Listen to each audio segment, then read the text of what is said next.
much.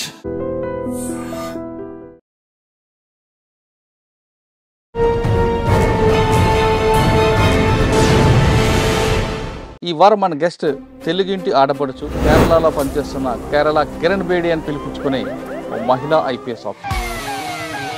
పేరు అత్తలూరి హర్షిత గారు, IPS CMD state beverage commissioner.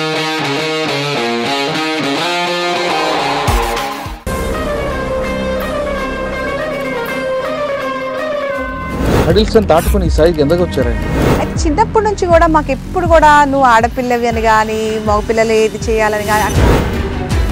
మీకు ఎవరు రోల్ మోడల్ ఎవరండి? కిరణ్ బేది గారు అనేది మా ఆర్చ్ కూడా అట్లాగే ట్రీట్ చేశారు. They took me as an officer. I wanted to be taken as an officer. Don't talk of me as a lady or a man. Nagaraju garu ఇద్దరిది మ్యారేజ్ లవ్. మేమిద్దరం కలిసి ప్రిపేర్ అయ్యేవా అండి. పండగ ఉండదు, ఒక ఫంక్షన్ ఉండదు, ఏదైనా సరే డ్యూటీ ఫస్ట్ వస్తుంది. అమ్మ వాళ్ళు ఎవరు లేరు, ఎవరు లేకపోయేసరికి మా బాబు నేను ఒక ఫైర్ యాక్సిడెంట్ అయిందనమాట. ఇంకా hundreds of years standing dispute అండి. క్రిస్టియన్స్లోనే 2 సెక్ట్స్ అనమాట. వాళ్ళు 10,000 మంది కూడా చేరి ఇక్కడ మా సెక్రటేరియట్ మీదకి మార్చుకొచ్చారు. సరౌండ్ చేసి మా ఎస్ఐని కొట్టారు. కొడితే ఇంకా నేను అక్కడ స్పాట్లో ఉన్నా. ఇంకా మనం ఇంకా ఆలోచన చేసేది లేదా కూడా. That was a tricky matter. అది మా కేసు కాదు, బెంగళూరు బ్లాస్ట్ కేసు అనమాట. ఆయన అక్కడికి వెళ్ళి కూర్చుని ఒక సవాల్ విసిరాడు అనమాట. నేను ఎక్కడున్నాను పోలీసుకి తెలుసు కదా, నేనేం దాక్కులేను, మీరే రండి. సీరియస్ మ్యాటర్ అంటే ఒక హ్యూమన్ ట్రాఫికింగ్ కేసు అనమాట. అది నాకు చాలా పోలీసులో మనము ఒకటి ఎప్పుడు గ్రహించమండి. 17 ఏళ్ల అమ్మాయి అనమాట. తప్పు వయసు చెప్పి 18 అని చెప్పి ఆ అమ్మాయిని చాలా 100 మందికి పైగా అబ్యూస్ చేశారు. అంత చిన్న విమెన్ మిస్సింగ్ కేసు కూడా చాలా సీరియస్గా తీసుకుంటాం. మేజర్ అయినా సిబిఐలో వన్ థింగ్ అండి, ఎవిడెన్స్ ఏంటి అంటారు. అది ఎవరైనా కావచ్చు, అది ఫార్మర్ హోమ్ మినిస్టర్ కావచ్చు. హోటల్ ముందు నుంచి బయటకు వచ్చిన ఆయన కొంచెం దూరంగా వెళ్ళి బండి మీద వెళ్తున్నాడు. అక్కడ ఆయన చంపేశారు. 7 దొరికింది కానీ మర్డర్ అని ప్రూవ్ అయింది, కానీ ఎవరు చంపారని అర్థం కాదు. ఆ వ్యక్తిని ఏదో ఒక ఎడ్జ్ ఆఫ్ ద ఫారెస్ట్లో ఒక చిన్న పూరి గుడ్స్లో ఉన్నాడు. చూస్తాక మన సినిమాల్లో చూసినట్టే అనిపించింది ఆ క్రూరత్వం అనేది. ఇట్లా కళ్ళు ఇప్పుడు కూడా నాకు అసలు ఆ కళ్ళు ఎట్లా గుర్తున్నాయి. ఎందుకు చంపావు వీళ్ళని అంటే ఊరికే చంపాను.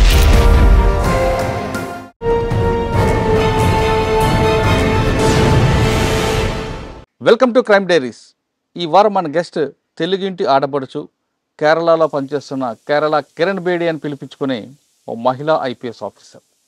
పేరు అత్తలూరి హర్షిత గారు, IPS CMD state beverage commissioner. Guntur జిల్లా చెందిన హర్షిత గారు ప్రస్తుతం కేరళలో పనిచేస్తున్నారు. ఆవిడకి చాలా పేర్లు కనిపిస్తుంటాయి. ఒకటి కేరళ కిరణ్ బేడి అంటారు ఒక ప్రాంతంలో, మరో ప్రాంతంలో రెబల్ ఆఫీసర్ అంటారు, మరో ప్రాంతంలో హానెస్ట్ ఆఫీసర్ అంటారు. ఆమెతో పాటు ఆమె హస్బెండ్ నాగరాజు గారు కూడా ఇక్కడ కేరళలో మంచి పేరు తీసుకున్నారు. ది బెస్ట్ ఐపీఎస్ కపుల్ అనే పేరు కూడా వాళ్ళకు ఉంది. ప్రస్తుతం హర్షిత గారు మనతో ఉన్నారు. ఆమెను అడిగి ఆంధ్రప్రదేశ్ నుంచి కేరళ వచ్చిన తర్వాత వాళ్ళకు వచ్చిన ఛాలెంజ్ ఏంటి, ఇక్కడ ఇలాంటి ఛాలెంజ్ని ఎలా ఫేస్ చేస్తున్నారు, ప్రస్తుతం పోలీసింగ్ ఈ కేరళ పోలీసింగ్ ఏ విధంగా ఉంటుంది, ఇక్కడ పొలిటికల్ ఇంటర్ఫరెన్స్ ఉంటుందా లేదా, అదేవిధంగా మహిళలకు ఎదుర్కొంటే ఛాలెంజ్ ఏంటితో పాటు ముఖ్యంగా సైబర్ క్రైమ్లో కేరళ ఎలా జరుగుతుంది, ఆ కేరళలో పబ్లిక్కి సైబర్ క్రైమ్ పట్ల జరగకుండా ఉండడానికి ఏ విధంగా వాళ్ళు ప్రికాషన్ తీసుకుంటున్నారు విషయాన్ని మేడం మనం తెలుసుకుందాం. మేడం నమస్తే. మేడం నమస్కారం అండి. మిమ్మల్ని చూస్తుంటే మా ఊర్లోని మా రాష్ట్రంలోని ఉన్నట్లుగా అనిపిస్తుంది. ఇక్కడ కేరళ వచ్చాను అనే ఫీలింగ్ ఎక్కడ నాకు రావట్లేదండి. మీరు కానీ ఈరోజు కనపడుతున్న ఆఫీసర్లు అందరూ చూస్తుంటే, మరీ ముఖ్యంగా మీరు చూస్తుంటే మాకు గుంటూరు కారం అంతా కరెక్ట్గా కనిపిస్తుంది. కానీ చాలా సంతోషం ఉందండి. ఇక్కడ కేరళ అనగానే మనకి అది వేరే డిఫరెంట్ అట్మాస్ఫియర్, వాళ్ళ ఫేస్ కనిపిస్తాయి. కానీ మీరు వచ్చి మిమ్మల్ని చూడగానే మాకు మన ఊరు మన రాష్ట్రం అని కనిపిస్తుంది. మీకు ఇక్కడ రాగానే నేను మీ గురించి R&D చేస్తున్నప్పుడు ఆవిడ కిరణ్ బేడి అంటారు కొంతమంది, పాల్ఘాట్ ఏరియాలో రెబల్ అన్ ఆఫీసర్ పేరు ఉంది. ఇలా కొన్ని ప్రాంతాల్లో మీకు డిఫరెంట్ నేమ్స్ మీకు స్టిక్ అయిపోయి ఉన్నాయి. అంటే ఆ విధంగా పనిచేయడానికి అంటే రూల్ ఆఫ్ లా అన్నది కరెక్ట్గా ఇంప్లిమెంట్ చేయడం, డబ్బులున్నడికి లేనివాడికి ఒకటే రూల్లో పెట్టడం, ఆ విధంగా చేయబట్టి మీకు అది వచ్చేది. కానీ అన్నిటికన్నా మీకు ఒక కేసులో ఒక నిందితుడిని పట్టించడానికి ఆ టాస్క్ని మీరు కంప్లీట్ చేయడంతో మీకు ఒక రెబల్ కిరణ్ బేడి అనే ఒక 2 బిరుదులు కూడా వచ్చాయి. ఆ బిరుదుని ఎలాగ ఎంజాయ్ చేస్తున్నారు? మీరు ఫస్ట్ కేరళ వచ్చినప్పుడు వచ్చిన ఛాలెంజ్ ఏంటి? ఇక్కడ మీ ముందు ఫస్ట్ మీకు లాంగ్వేజ్ ప్రాబ్లం వచ్చిందా? ఇంక వేరే ఏమైనా అట్మాస్ఫియర్ అవన్నీ వచ్చిందా? ఇక్కడికి వచ్చినప్పుడు మీరు డిపార్ట్మెంట్కి వచ్చినప్పుడు ఇక్కడున్న ఇష్యూస్ ఎలా ఉండేవి? ఇప్పుడు పబ్లిక్కి పోలీస్కి మధ్యన గ్యాప్ పెరిగిందా తగ్గిందా? చాలా ప్రశ్నలు కనిపిస్తుంటాయి. ఎందుకంటే కేరళలో 100% లిటరేచర్ ఉంది, ప్లస్ విజిలెన్స్ ఎక్కువ ఉంటుంది. అక్కడ పొలిటీషియన్ అవని ఎవరు అవనే సరే డైరెక్ట్గా వెళ్తుంటారు. ఈ ఛాలెంజ్ అన్నీ ఎలా మీరు ఫేస్ చేసుకుంటూ ఈ స్థాయికి వచ్చారు? అన్నిటికన్నా ఇంపార్టెంట్ ఫస్ట్ సీఎండి మీరే, మహిళా ఆఫీసర్, డీసీపీ ఫస్ట్ మీరే. ఇవన్నీ ఈ పోస్ట్ అన్నిటిలో ఇస్తున్నప్పుడు మేల్ పవర్ చూపించారా? లేదు మీకున్న స్టామినాకి వాళ్ళందరూ కూడా కంప్లీట్ డౌన్ అయ్యారా? అన్ని ప్రశ్నలు సమాధానం చెప్పే ముందు గుంటూరు నుండి కేరళ మీ జర్నీ ఒకసారి చెప్పండి. మాది గుంటూరు అండి. అంటే గుంటూరు అంటే మా నాన్నగారు మాది పాములపాడు అనమాట, అమరావతి దగ్గర ఉన్న ఒక గ్రామం. అమ్మగారిదేమో గుంటూరు, గుంటూరు జిల్లా. అక్కడ నుంచి నాన్నగారు ఉద్యోగరీత్యా గోద్రేజ్లో పనిచేశారు. అందుకని మేము బాంబే, ముంబై, విజయవాడ, హైదరాబాద్ ఇట్లా అన్ని నగరాలు తిరుక్కుంటూ లాస్ట్కి ఇంకా హైదరాబాద్ వచ్చామండి. అక్కడే నా ప్రిపరేషన్ అంతా జరిగింది. చిన్నప్పటి నుంచి కూడా మా తాతగారు ఆయన బీడీఓగా ఉన్నప్పుడు ఆయన మరణించారనమాట. ఆయన చిన్నప్పుడు చెప్తూ ఉండేవాళ్ళు, ఇట్లా ఐఏఎస్ ఐపీఎస్ అవ్వాలి, ఏదన్నా ఇట్లా సమాజం కోసం చేయాలి, సేవ చేయాలి అనేది ఆయన చెప్తూ ఉండేవాళ్ళు. అదొక పెద్ద చాలా స్ఫూర్తిగా అనిపించేదండి నాకు అప్పుడు. అనిపించి ఇంకా దాని గురించే నేను బీకామ్ అండ్ ఊరికే ఒక ఛాలెంజ్ కోసమని ఐసీడబ్ల్యూ కూడా అప్పుడు బీకామ్తో కలిపి కంప్లీట్ చేశానమాట. కానీ ఎప్పుడు కూడా నాకు ఒక ధ్యేయం అనేది దీంట్లోకి రావాలనే ఉండేది. దీంట్లోకి వచ్చాను. ఇట్లా ఐపీఎస్ వచ్చింది. ఐపీఎస్ వచ్చినప్పుడు అఫ్కోర్స్ ఐపీఎస్ అంటే అప్పుడు కొంచెం భయంగానే ఉండేది. ఎందుకంటే మాది ఒక సగటు మధ్యతరగతి కుటుంబం. అంతా నేను స్పోర్ట్స్ కానీ ఫిట్నెస్లో కానీ ఆ రోజుల్లో అంత ఉండేది కాదు. పోలీస్ సర్వీస్ అంటే చాలా కష్టం అనే ఒక భయం కూడా ఉండేది. ట్రైనింగ్లో ఒకటండి, నాకు ఇప్పుడు ఉన్న అమ్మాయిలకి ఆడవాళ్ళకి కూడా చెప్పాల్సింది, నాకు గుర్తుంది. మా ట్రైనింగ్లో ఒక రాక్ క్లైంబింగ్ అనేది ఉంటుంది. అంటే అన్ని రకాలు ఉంటాయి. ఇప్పుడు హార్స్ రైడింగ్ ఉంటుంది, షూటింగ్ ఉంటుంది, డ్రిల్ ఉంటుంది, రాక్ క్లైంబింగ్ కూడా ఉంటుంది అనమాట. రాక్ క్లైంబింగ్లో ఒక పెద్ద పెద్ద ఇప్పుడు ఒక 20 మీటర్ల 2 రాక్స్ మధ్యలో ఒక తాడు అనేది కట్టి, ఒక తాడు మీద ఇట్లా మమ్మల్ని పాకమంటారనమాట, క్రాలింగ్ అనేది. ఒకే ఒక తాడు. అప్పుడు నేనన్నా మా ఉస్తాదులు అంటాం అనమాట, వాళ్ళు మా గురువులు. వాళ్ళు మీరు కనీసం 2 తాళ్ళు ఇస్తే 2 చేతులతో 2 తాళ్ళు పట్టుకుని అన్న ముందుకు ఇట్లా పాక్కుంటూ వెళ్తాం, ఒక తాడు ఇస్తే ఎట్లా అంటే ఆయన ఒకే మాట అన్నారనమాట. ఈ అనేది నేను చెయ్యలేను అని అనుకునేది అది నీ మనసులో ఉందమ్మా, నీ శరీరం ఇదంతా సహకరిస్తుంది, నువ్వు మనసులోంచి ముందు నువ్వు తీసేసేయి, నేను చేయలేను అనుకునేది అని అన్నారనమాట. ఆ మాట అనేది నాకు బాగా ఒక ఇట్లా టచ్ అయిందండి. అది నేను అదేంటంటే మా గ్రూప్లో మొత్తం కూడా నేనే మొదటిగా చేశానమాట. నేను చేసే విధానం కూడా చూసి ఇంకా అప్పుడు వాళ్ళు చాలా హ్యాపీగా ఫీల్ అయ్యారనమాట. అప్పుడు నాకు అర్థమైంది, అంటే మనం జీవితంలో ఎప్పుడు చేయని విషయం అయినా సరే మనం కాన్ఫిడెంట్గా ముందుకెళ్ళాలి. అదేది కూడా భయపడుతూ అయ్యో నేను చేయలేనేమో అని ముందుగానే ఓడిపోయాను అనుకోవటం తప్పనమాట. ఈ అమ్మాయిలకి కొంత ఉంటుంది, ఎందుకంటే ఈ ఫిజికల్ యాక్టివిటీ ఆ ఫిజికల్ ట్రైనింగ్ వల్ల నాకు వచ్చింది ఏంటి అంటే ఫిజికల్ ధైర్యం అండి. ఇప్పుడు 2 రకాల ధైర్యాలు ఉంటాయి కదా, ఒకటేమో ఫిజికల్గా ధైర్యం కావాలి, రెండోది మారల్గా ధైర్యం కావాలి. సరే మారల్ ధైర్యం అందరిలో ఉండొచ్చు, కానీ ఫిజికల్ ధైర్యం ఒక్కొక్కసారి అమ్మాయిల్లో తక్కువ ఉండొచ్చు, ఎందుకంటే ఇట్లాంటి ఎక్స్పోజర్ లేకపోవటం వల్ల. అందుకని ఆడపిల్లలు కూడా మగపిల్లలు కూడా కంపల్సరీగా కొంతవరకు అన్నా ఈ స్పోర్ట్స్ మళ్ళీ ఈ ఫిజికల్ ఫిట్నెస్ యాక్టివిటీస్ చేస్తే ఆ ధైర్యం అనేది మనోబలం అనేది పెరుగుతుంది. మెంటల్ సపోర్ట్ ఎక్కువ కావాలంటే ఫిజికల్ కూడా చేయాలి. చేస్తే ఒకసారి సివిల్స్ వెళ్ళే ముందు మీ ఫ్యామిలీ బ్యాక్గ్రౌండ్కి వెళ్తామండి. చిన్న కుటుంబం, సాధారణ కుటుంబం నుంచి వచ్చారు.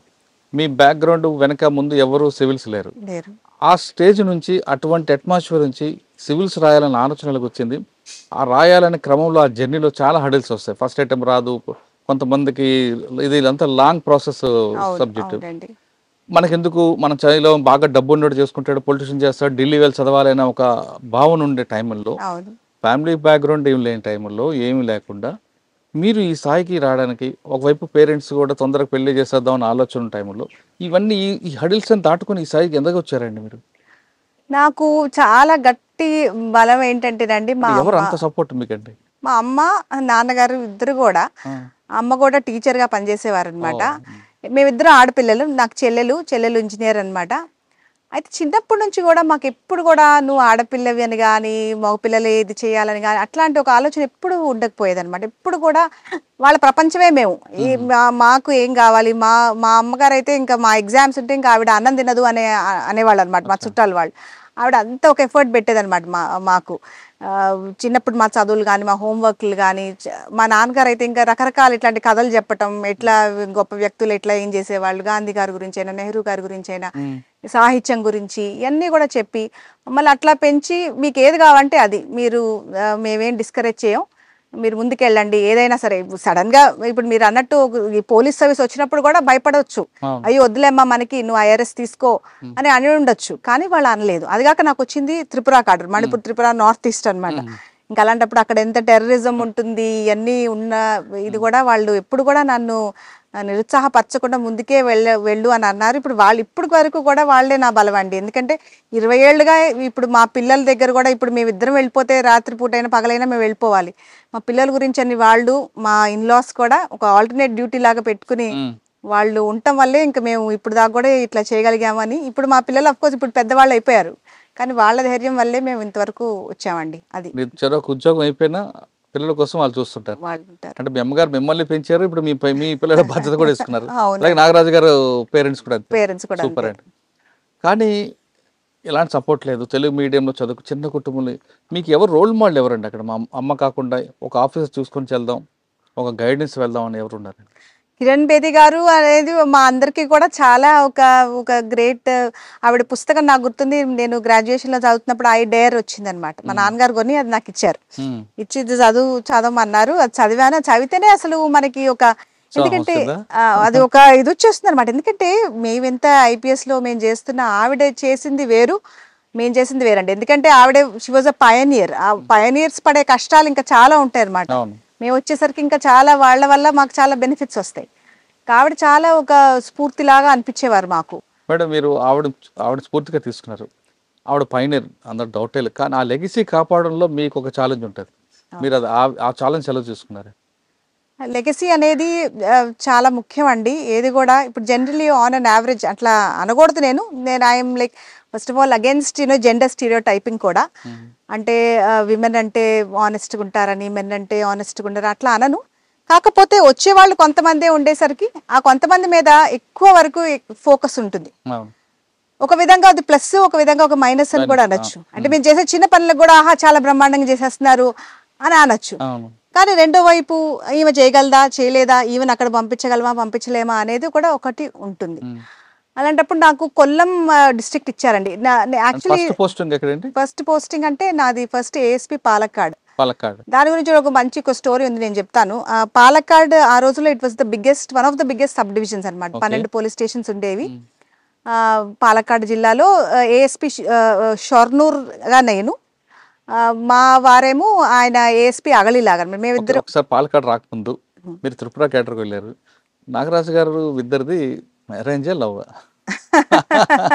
మేమిద్దరం కలిసి ప్రిపేర్ అయ్యేవా అండి. ప్రిపేర్ అయితే ఇంకా నాకు ముందు వచ్చింది అనమాట. ఇంకా మాకు ఎంగేజ్మెంట్ కూడా అయిందనమాట. మా అమ్మ నాన్న వాళ్ళ అందరూ కూడా ఒప్పుకున్నారు. ఎందుకంటే మా ఫ్రెండ్స్ గ్రూప్ వల్ల వాళ్ళకి తెలిసి ఈయన బిహేవియర్ తర్వాత నా బిహేవియర్ నచ్చి మా పేరెంట్స్ రెండు వైపులో ఒప్పుకున్నారు. ఆయనకి ఇంకా అప్పటికి సర్వీస్ రాలేదు. ప్రపోజల్ ఎవరిదంటారు?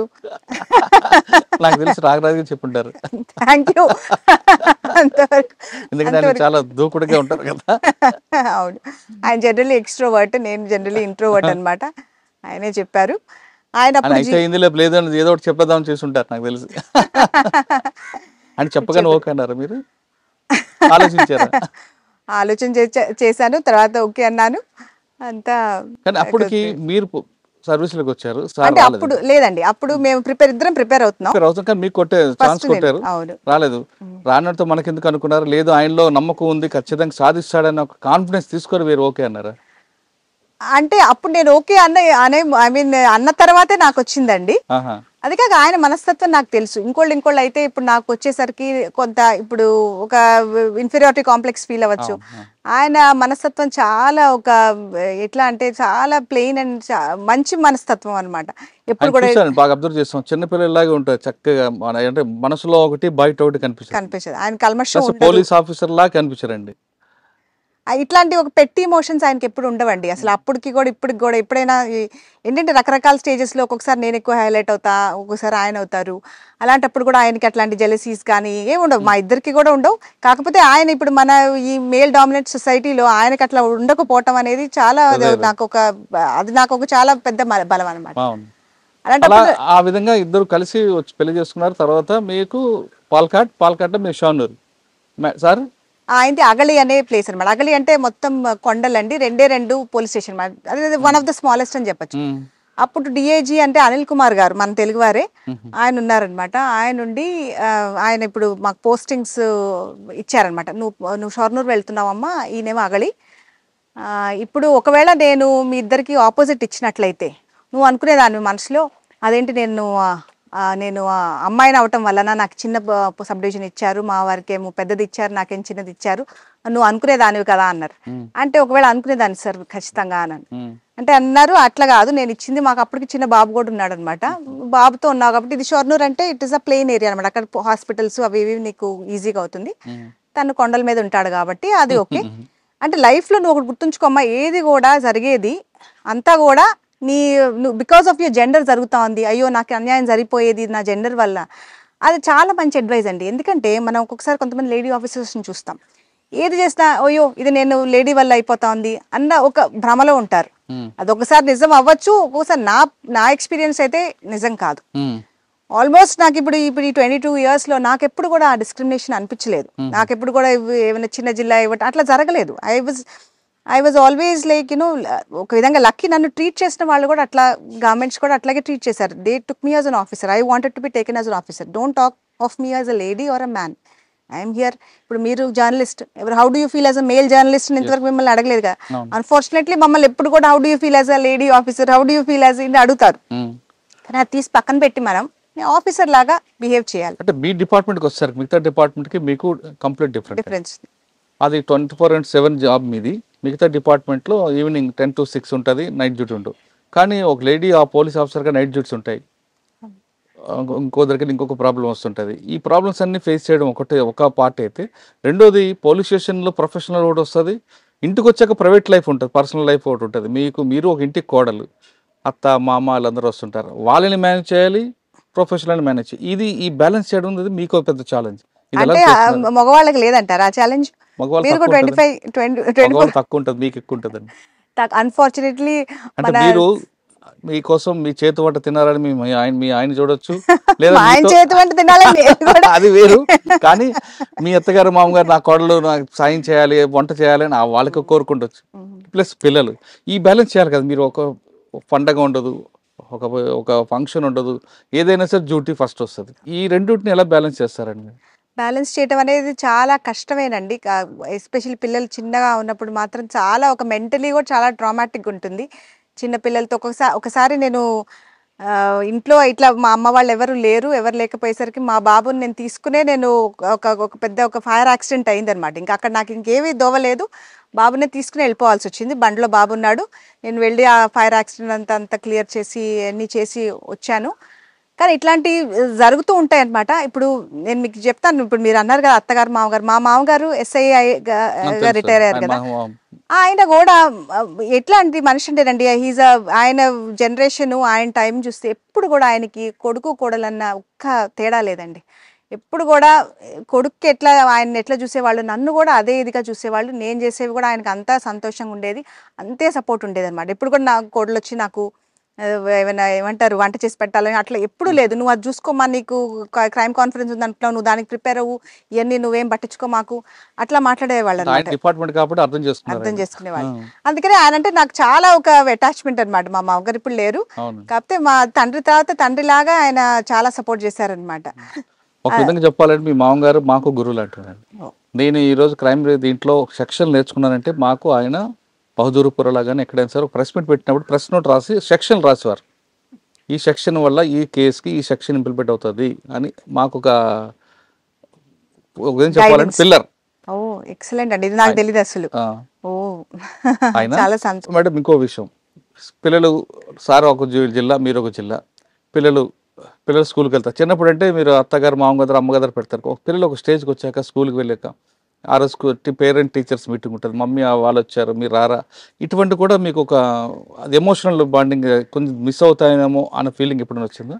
నేను ఇంతవరకు కూడా ఒక పీటీఎం మిస్ కాలేదండి. అది నేను అవునా? గట్టిగా పెట్టుకున్నాను అనమాట. నేనైతే మిస్ కాను పిల్లలది.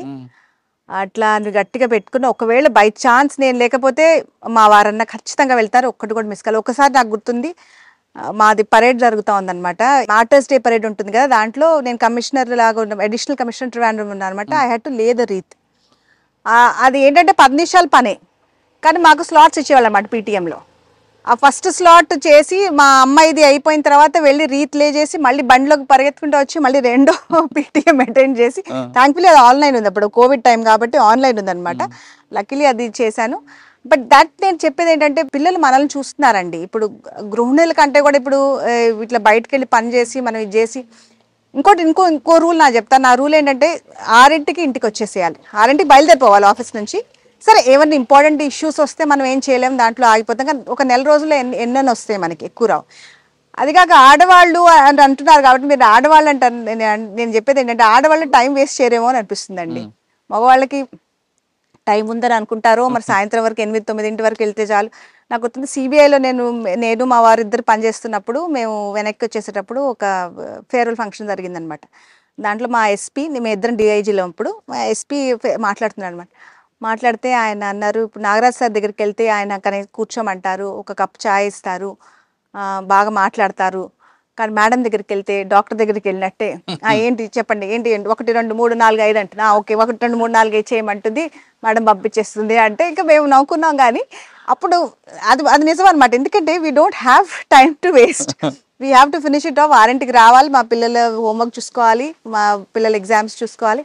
పిల్లలిద్దరికి కూడా నేను ఎప్పుడు లేను అని అనిపించలేదండి. అది నేను అంటాం కాదు, మీరు వాళ్ళతో మాట్లాడితే నాకు అట్లాగే అంటారనిపిస్తుంది. నేను ఎప్పుడు కూడా వాళ్ళతో చాలా ఇన్వాల్వ్డ్గానే ఉన్నాను. మిస్ అయిపోతానేమో అన్న భయం వల్ల ఇంకా ఎక్కువ చేశాను అనిపిస్తుంది మరి నాకైతే. కానీ మీ గురించి కొంత వర్క్ చేసినప్పుడు, మీరు పేరెంట్ టీచర్స్ మీటింగ్కి వెళ్ళినప్పుడు, అంటే మీ గురించి కనుక్కున్న దీంట్లో వచ్చింది, పేరెంట్ టీచర్స్ మీటింగ్కి హర్షిత మేడం వస్తే నా పిల్లలు ఎలాగా చదువుతున్నారని అనకుండా నా పిల్లల డిసిప్లిన్ ఎలాగుంది అని అడుగుతారట. ఎందుకండి? అంటే వాళ్ళు మా పేరెంట్స్ పోలీస్ ఆఫీసర్ అన్న ఫీలింగ్ రాకుండా ఉన్నాక, లేదు మీ పిల్లల మీద కాన్ఫిడెన్స్ చదువుతారు బాగానే? చదవటం అనేది ముఖ్యమేనండి, కానీ దానికంటే ముఖ్యం అనేది ఒక డిసిప్లిన్ అనేది చాలా ముఖ్యం కదా. మా పిల్లలనే కాదు, నేను ఏ పిల్లలతో మాట్లాడటానికి వెళ్ళినా ముందు చెప్పే మాట నేను డిసిప్లిన్ అని. డిసిప్లిన్ అంటే ఏంటి మరి చెప్పండి. మనకి ఇష్టం లేని పని కూడా మనం చేయాలి, అదే డిసిప్లిన్. ఇష్టమైన పని అయితే మనం ఎవరు చెప్పకుండానే చేసేస్తాం. సో మనకి మంచిదైన విషయం అనేది జాగ్రత్తగా క్రమశిక్షణగా, మీరు అన్నట్టు ఈ ఎన్వైర్న్మెంట్ లేకుండా, ఒక యారగెన్స్ లేకుండా వినయంగా మనం చేసుకుంటూ పోవాలని, ఆ క్వాలిటీ ముందుంటే ఇంకా తర్వాత ఏ క్వాలిటీ కూడా అవసరం లేదండి. అది ఉంటే చాలు. నేను అనుకుంటా ఏ పిల్లలైనా డెఫినెట్గా సక్సెస్ఫుల్ అయిపోతారు. ఇందుకు కావాల్సింది డిసిప్లిన్ ఒక్కటి. అందుకే మీరు టీచర్స్కి ఎక్కువగా డిసిప్లిన్ ఉందని అడుగుతారు. మేడం, పాలఘాట్కి వచ్చాం. పాలఘాట్ నుంచి మీ కెరీర్ స్టార్ట్ అయింది, చెప్పండి. అక్కడ పాలక్కాడ్లో ఎట్లా అంటేనండి, బాగా నేను ఫస్ట్ పోలీస్ స్టేషన్కి వెళ్ళాను. ఫస్ట్ పోలీస్ స్టేషన్కి వెళ్తే అది సడన్గా ఒకళ్ళు ఏడ్చుకుంటూ వచ్చారనమాట. ఏడ్చుకుంటూ వస్తే ఏమైందంటే మా అమ్మాయి చచ్చిపోయింది అని అన్నారు. చచ్చిపోయింది ఎందువలన ఏంటి అని చెప్పి వాళ్ళని అడుగుతుంటే, అది బేసికలీ ఆ రోజుల్లో ఇప్పుడు ఐపీసీ ఉన్నప్పుడు 498 306 అని అంటాం అనమాట. Dowry harassment, abetment to suicide అనమాట. మీకు అన్ని సెక్షన్స్ కూడా బాగా ఇప్పుడు బిఎన్ఎస్ కూడా అట్లా నేర్చేసుకుని ఉంటారు మీరు. ఇంకా బిఎన్ఎస్ రాలేదండి ఇంకా చెప్పండి. అయితే వెళ్ళినప్పుడు అది ఏంటంటే 498 306 అంటే అది బేసికలీ ఏఎస్పీ కేసు అనమాట. కంపల్సరీగా ఏఎస్పీ ఇన్వెస్టిగేట్ చేయాల్సింది. పెళ్లి ఎన్ని సంవత్సరాలు అయింది అప్పటికి 4 ఏళ్ళు అయింది. అయితే 304B వస్తుంది కదా డౌరీ. 304B అంటే ఆ డౌరీ ఉందో లేదో మాకు తెలియదు అప్పటికి. డౌరీ ఉంటే 304B. 498 అంటే దేని వల్ల డౌరీ కాకపోయినా మామూలు డ్రింకింగ్ బీటింగ్ అప్ అయినా సరే 306 అనమాట. So 498 306 case, 306 abetment of suicide, 304B dowry. అయితే మరి ఇది నా కేసే కదా అని చెప్పి నేనే ఎఫ్ఐఆర్ రాస్తానని వాళ్ళు వచ్చి, ఏం పర్వాలేదు మేడం మేము రాసిస్తాం, మీరేం భయపడదు, మేము రాస్తాం అంటే, కాదు కదండి నేను నేర్చుకోవాలి అని చెప్పి నేను రాశాను. అదే అట్లా సొంతగా రాయటం అనేది చాలా ముఖ్యం అండి. ఎందుకంటే మనం ఇంకోటి రాసింది మనం సంతకం పెట్టామనుకోండి, అది మొత్తం మనకి అసలు తెలియవు. ఇన్ని మామూలుగా చదివిన తర్వాత అర్థమవుతుంది, కానీ దీంట్లో ఏం మెళుకలు ఉంటాయి, ఎలా రాయాలి, ఇవన్నీ కూడా నెమ్మదిగా. అఫ్కోర్స్ వాళ్ళు 15 నిమిషాల్లో రాయగలిగింది నేను 2 గంటలు చెప్పి రాశాను. రాసి ఇంకా మేము పైకి అది ఒక కొండ మీదకి ఎక్కెళ్ళాలన్నమాట. ట్రెక్కింగ్ చేసుకుంటూ వెళ్ళాం. అక్కడికి వెళ్తే ఇంకా ఆ అమ్మాయి పాపం హ్యాంగింగ్లో ఉందన్నమాట. ఇది ఫస్ట్ టైం నాకు ఇప్పుడు ఒక ఇట్లా ట్రైనింగ్లో ఒకసారి మమ్మల్ని పోస్ట్ మార్టం తీసుకెళ్తారు, అదే ఇంకా ఒక చాలా ఒక భీకరమైన ఎక్స్పీరియన్స్ అనిపిస్తుంది. ఇప్పుడు ఫస్ట్ టైం ఇట్లా ఒక అమ్మాయి పాపం అట్లా కట్టేసి ఉంది, ఆమె హ్యాంగ్ చేస్తూ ఉంది. ఇంకా ఆ శవాన్ని అనేది మేము కిందకి దించాలి, కిందకి దించి ఇంకా ఇన్క్వెస్ట్ అవి చేయాలి. ఇన్క్వెస్ట్ చేయటం కూడా ఇంకా ఒక పాపం ఆ డిగ్నిటీ అంతా పోతుంది కదండి. ఇదంతా అయిన తర్వాత ఇంకా ఎన్ని చూసుకుని ఇది వచ్చిన తర్వాత ఇంకా ఆ ఎవిడెన్స్ తీసుకుంటూ కూడా సొసైటీలో ఎట్లా అనేది నాకు అర్థమైంది అనమాట. ఇప్పుడు మేము పేరెంట్స్ అయితే హస్బెండ్ హ్యారెస్ చేశాడు అంటాడు, హస్బెండ్స్ పేరెంట్స్ ఏమంటారు మా అబ్బాయి మంచివాడు అంటారు. ఇంకా మన నైబర్స్ని రిలేటివ్స్ని ఇట్లా కొంచెం విట్నెసెస్ని అడగాలి. అడిగితే వాళ్ళు అంటారు కొట్టేవాడండి, దాంట్లో ఏముంది, భర్త కంటే కొడతాడు కదా, దాంట్లో పెద్ద ఏం లెక్క కాదు కదా, అది కామన్ కదా. అదేంటి ఇది, నేను ఇప్పుడు కేరళలో నిలబడి ఉన్నాను, Kerala supposedly very you know educated society, ఇలాంటి మాటలు ఒకవేళ ఆంధ్రాలో వింటే నాకు అంత షాక్ అయ్యేది కాదు. కానీ ఇక్కడ ఈ మ్యాట్రిలీనియల్ మేట్రియాకల్ ఎన్ని మొదలు చెప్పే వీళ్ళ సొసైటీలోనే ఇట్లా ఉంది అంటే it was a big shock అనమాట. ఇంత ఈజీగా చెప్తున్నారు. ఆ పిల్ల పాపం ఆ హారాస్మెంట్ భరించలేక చచ్చిపోయింది, కొట్టేవాడు పర్వాలేదు ఏముంది గొప్ప అనేది. సో దట్ వాజ్ ఒక ఐ ఓపెనర్ అండి. మనం అనుకున్నట్టు కాదు, కేరళ సొసైటీలో కూడా చాలా ఇట్లాంటి ఇష్యూస్ ఉన్నాయండి. That was the first case I investigated. FIR నుంచి ఛార్జ్ షీట్ వరకు రిమాండ్ రిపోర్ట్ అంతా కూడా అది అఫ్కోర్స్ మంచి ఒక శిక్ష కూడా పడింది అతనికి. So that was a good first case and a good experience. DCP law and order Trivandrum అండి, క్యాపిటల్ సిటీ. అప్పుడు ఇంకా హోమ్ మినిస్టర్ గారు ఆయనే పర్సనల్గా సెలెక్ట్ చేసి నన్ను పెట్టారనమాట. అఫ్కోర్స్ అప్పుడు ఒక పెద్ద ఒక ఇదైంది అనమాట, ఏంటంటే ఫస్ట్ ఉమెన్ డీసీపీ ఇది అది అని. అప్పుడు మాకు ఇప్పుడు ఇంకా ట్రివాండ్రం చాలా కూల్ అయిందని, ఆ రోజుల్లో చాలా బాగా వైలెన్స్ ఎక్కువ ఉండేది అనమాట.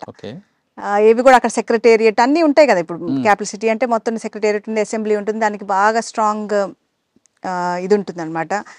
అయితే అప్పుడు ఏమి జరిగిందంటే ఇక్కడ సెంట్రల్ కేరళలో ఒక long standing hundreds of years standing dispute అండి.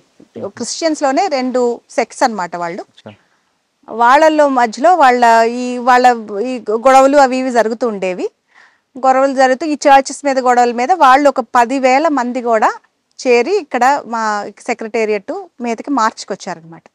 10,000 సంఖ్య. దాన్ని లీడ్ చేసేది ఎవరు, ఈ బిషప్స్ ఇట్లాంటి వాళ్ళందరూ అనమాట. వాళ్ళు అప్పుడు నేను డీసీపీ, ఇంకా ఫుల్ 10,000 మంది వస్తున్నారంటే మన చాలా పెద్ద బందోబస్తు ఉంటుంది. ఆ బందోబస్తు అంతా చేశాము. అంతా చేసి ఇంకోటి ఏంటంటే వీళ్ళకి కొంచెం ఒక పేరు కూడా ఉందన్నమాట, వీళ్ళు బాగా కొద్దిగా వైలెన్స్ క్రియేట్ చేస్తారని.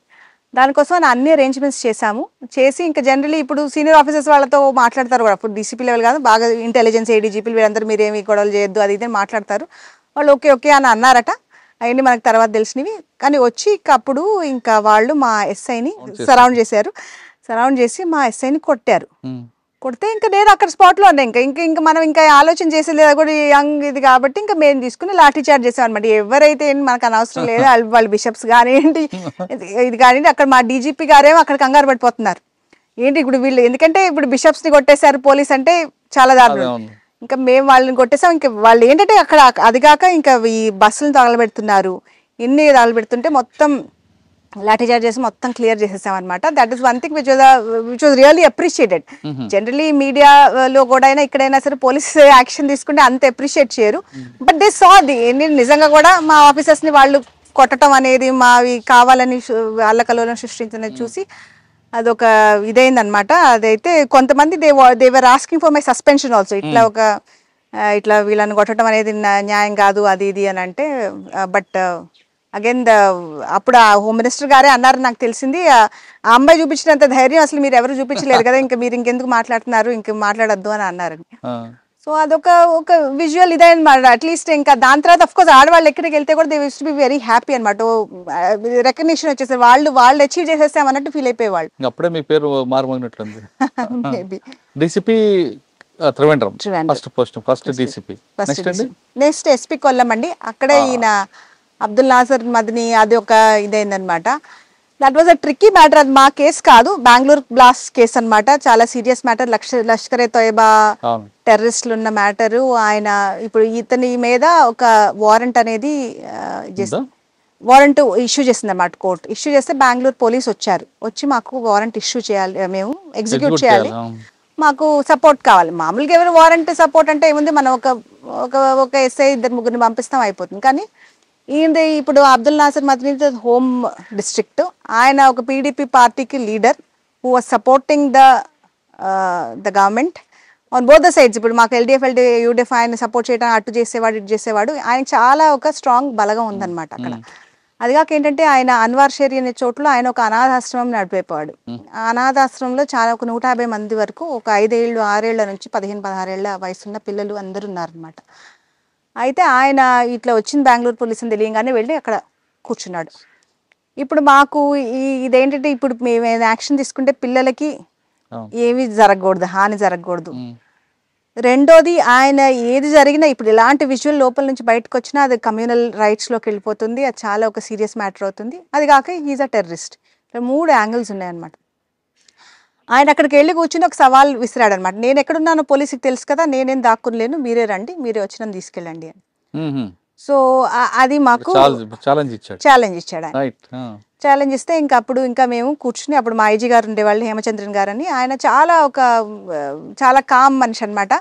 నాకు కరెక్ట్ ఆపోజిట్. నేను ప్రతి దాంట్లో ఎక్సైట్ అయిపోతాను, ఆయన కామ్గా ఓకేనమ్మా ఇప్పుడు వచ్చింది సార్, మనం ఎగ్జిక్యూట్ చేయాల్సిందే కదా సార్, ఎట్లా సార్ టెర్రరిస్ట్ అయినా అది ఇది అంటే, అవును నిజమే చేయాల్సిందే, నువ్వు అన్నది కరెక్టే, కాకపోతే మనం చేసేది ఎవరికి కూడా హాని కలగకూడదు, మన స్టేట్లో మళ్ళీ రైట్స్ కాకూడదు. ఎందుకంటే ఒకసారి ఏమైనా ఇష్యూ అయ్యి మొత్తం ఇంకా నువ్వు ఇక్కడ ఒక ఇష్యూ వల్ల మనం మొత్తం చేయకూడదు, మనం కరెక్ట్గా ప్లాన్ చేద్దాం. ప్లాన్ చేసి 2 రోజులైనా 3 రోజులైనా లాస్ట్గా 6 రోజులు పట్టింది మాకు, కానీ మనం ప్లాన్ చేసి మొత్తం ఇంకా ఒక బందోబస్తు ప్లాన్ వేసాం. ఆ మొత్తం ప్లాన్స్ తెప్పించాం అనమాట. ఈ ఆర్ఫనేజ్ ఎట్లా ఎంట్రీ ఎక్కడి నుంచి చేస్తాం, ఇంకా ప్రాపర్ ఒక ఆపరేషన్ అంతా చేసి ఎక్కడెక్కడ టీమ్స్ ఉంటాయి వాళ్ళందరికీ బ్రీఫింగ్ అవి చేసి రెడీగా ఉండి ఫస్ట్ టైం మా వెహికల్ అక్కడికి వెళ్ళగానే ఏం చేశారు వీళ్ళు, ఆర్ఫనేజ్ నుంచి కూడా ఒక పెద్ద శబ్దం చేసేవాళ్ళు అనమాట. ఇంకా చుట్టుపక్కల ఉన్న వాళ్ళందరూ ఈయన సపోర్టర్స్, చుట్టుపక్కల వాళ్ళందరూ 5-6 వేల మంది వచ్చి జాయిన్ అయిపోయి ఇంకా అక్కడ గొడవ అనమాట. ఇంక ఇట్లా కాదు, ఇంకా మనకి మ్యాన్ పవర్ కావాలి, వీళ్ళందరినీ ఫస్ట్ మేము ఫస్ట్ ఎక్స్పెక్ట్ చేయలేదన్నమాట ఇట్లా వస్తారని.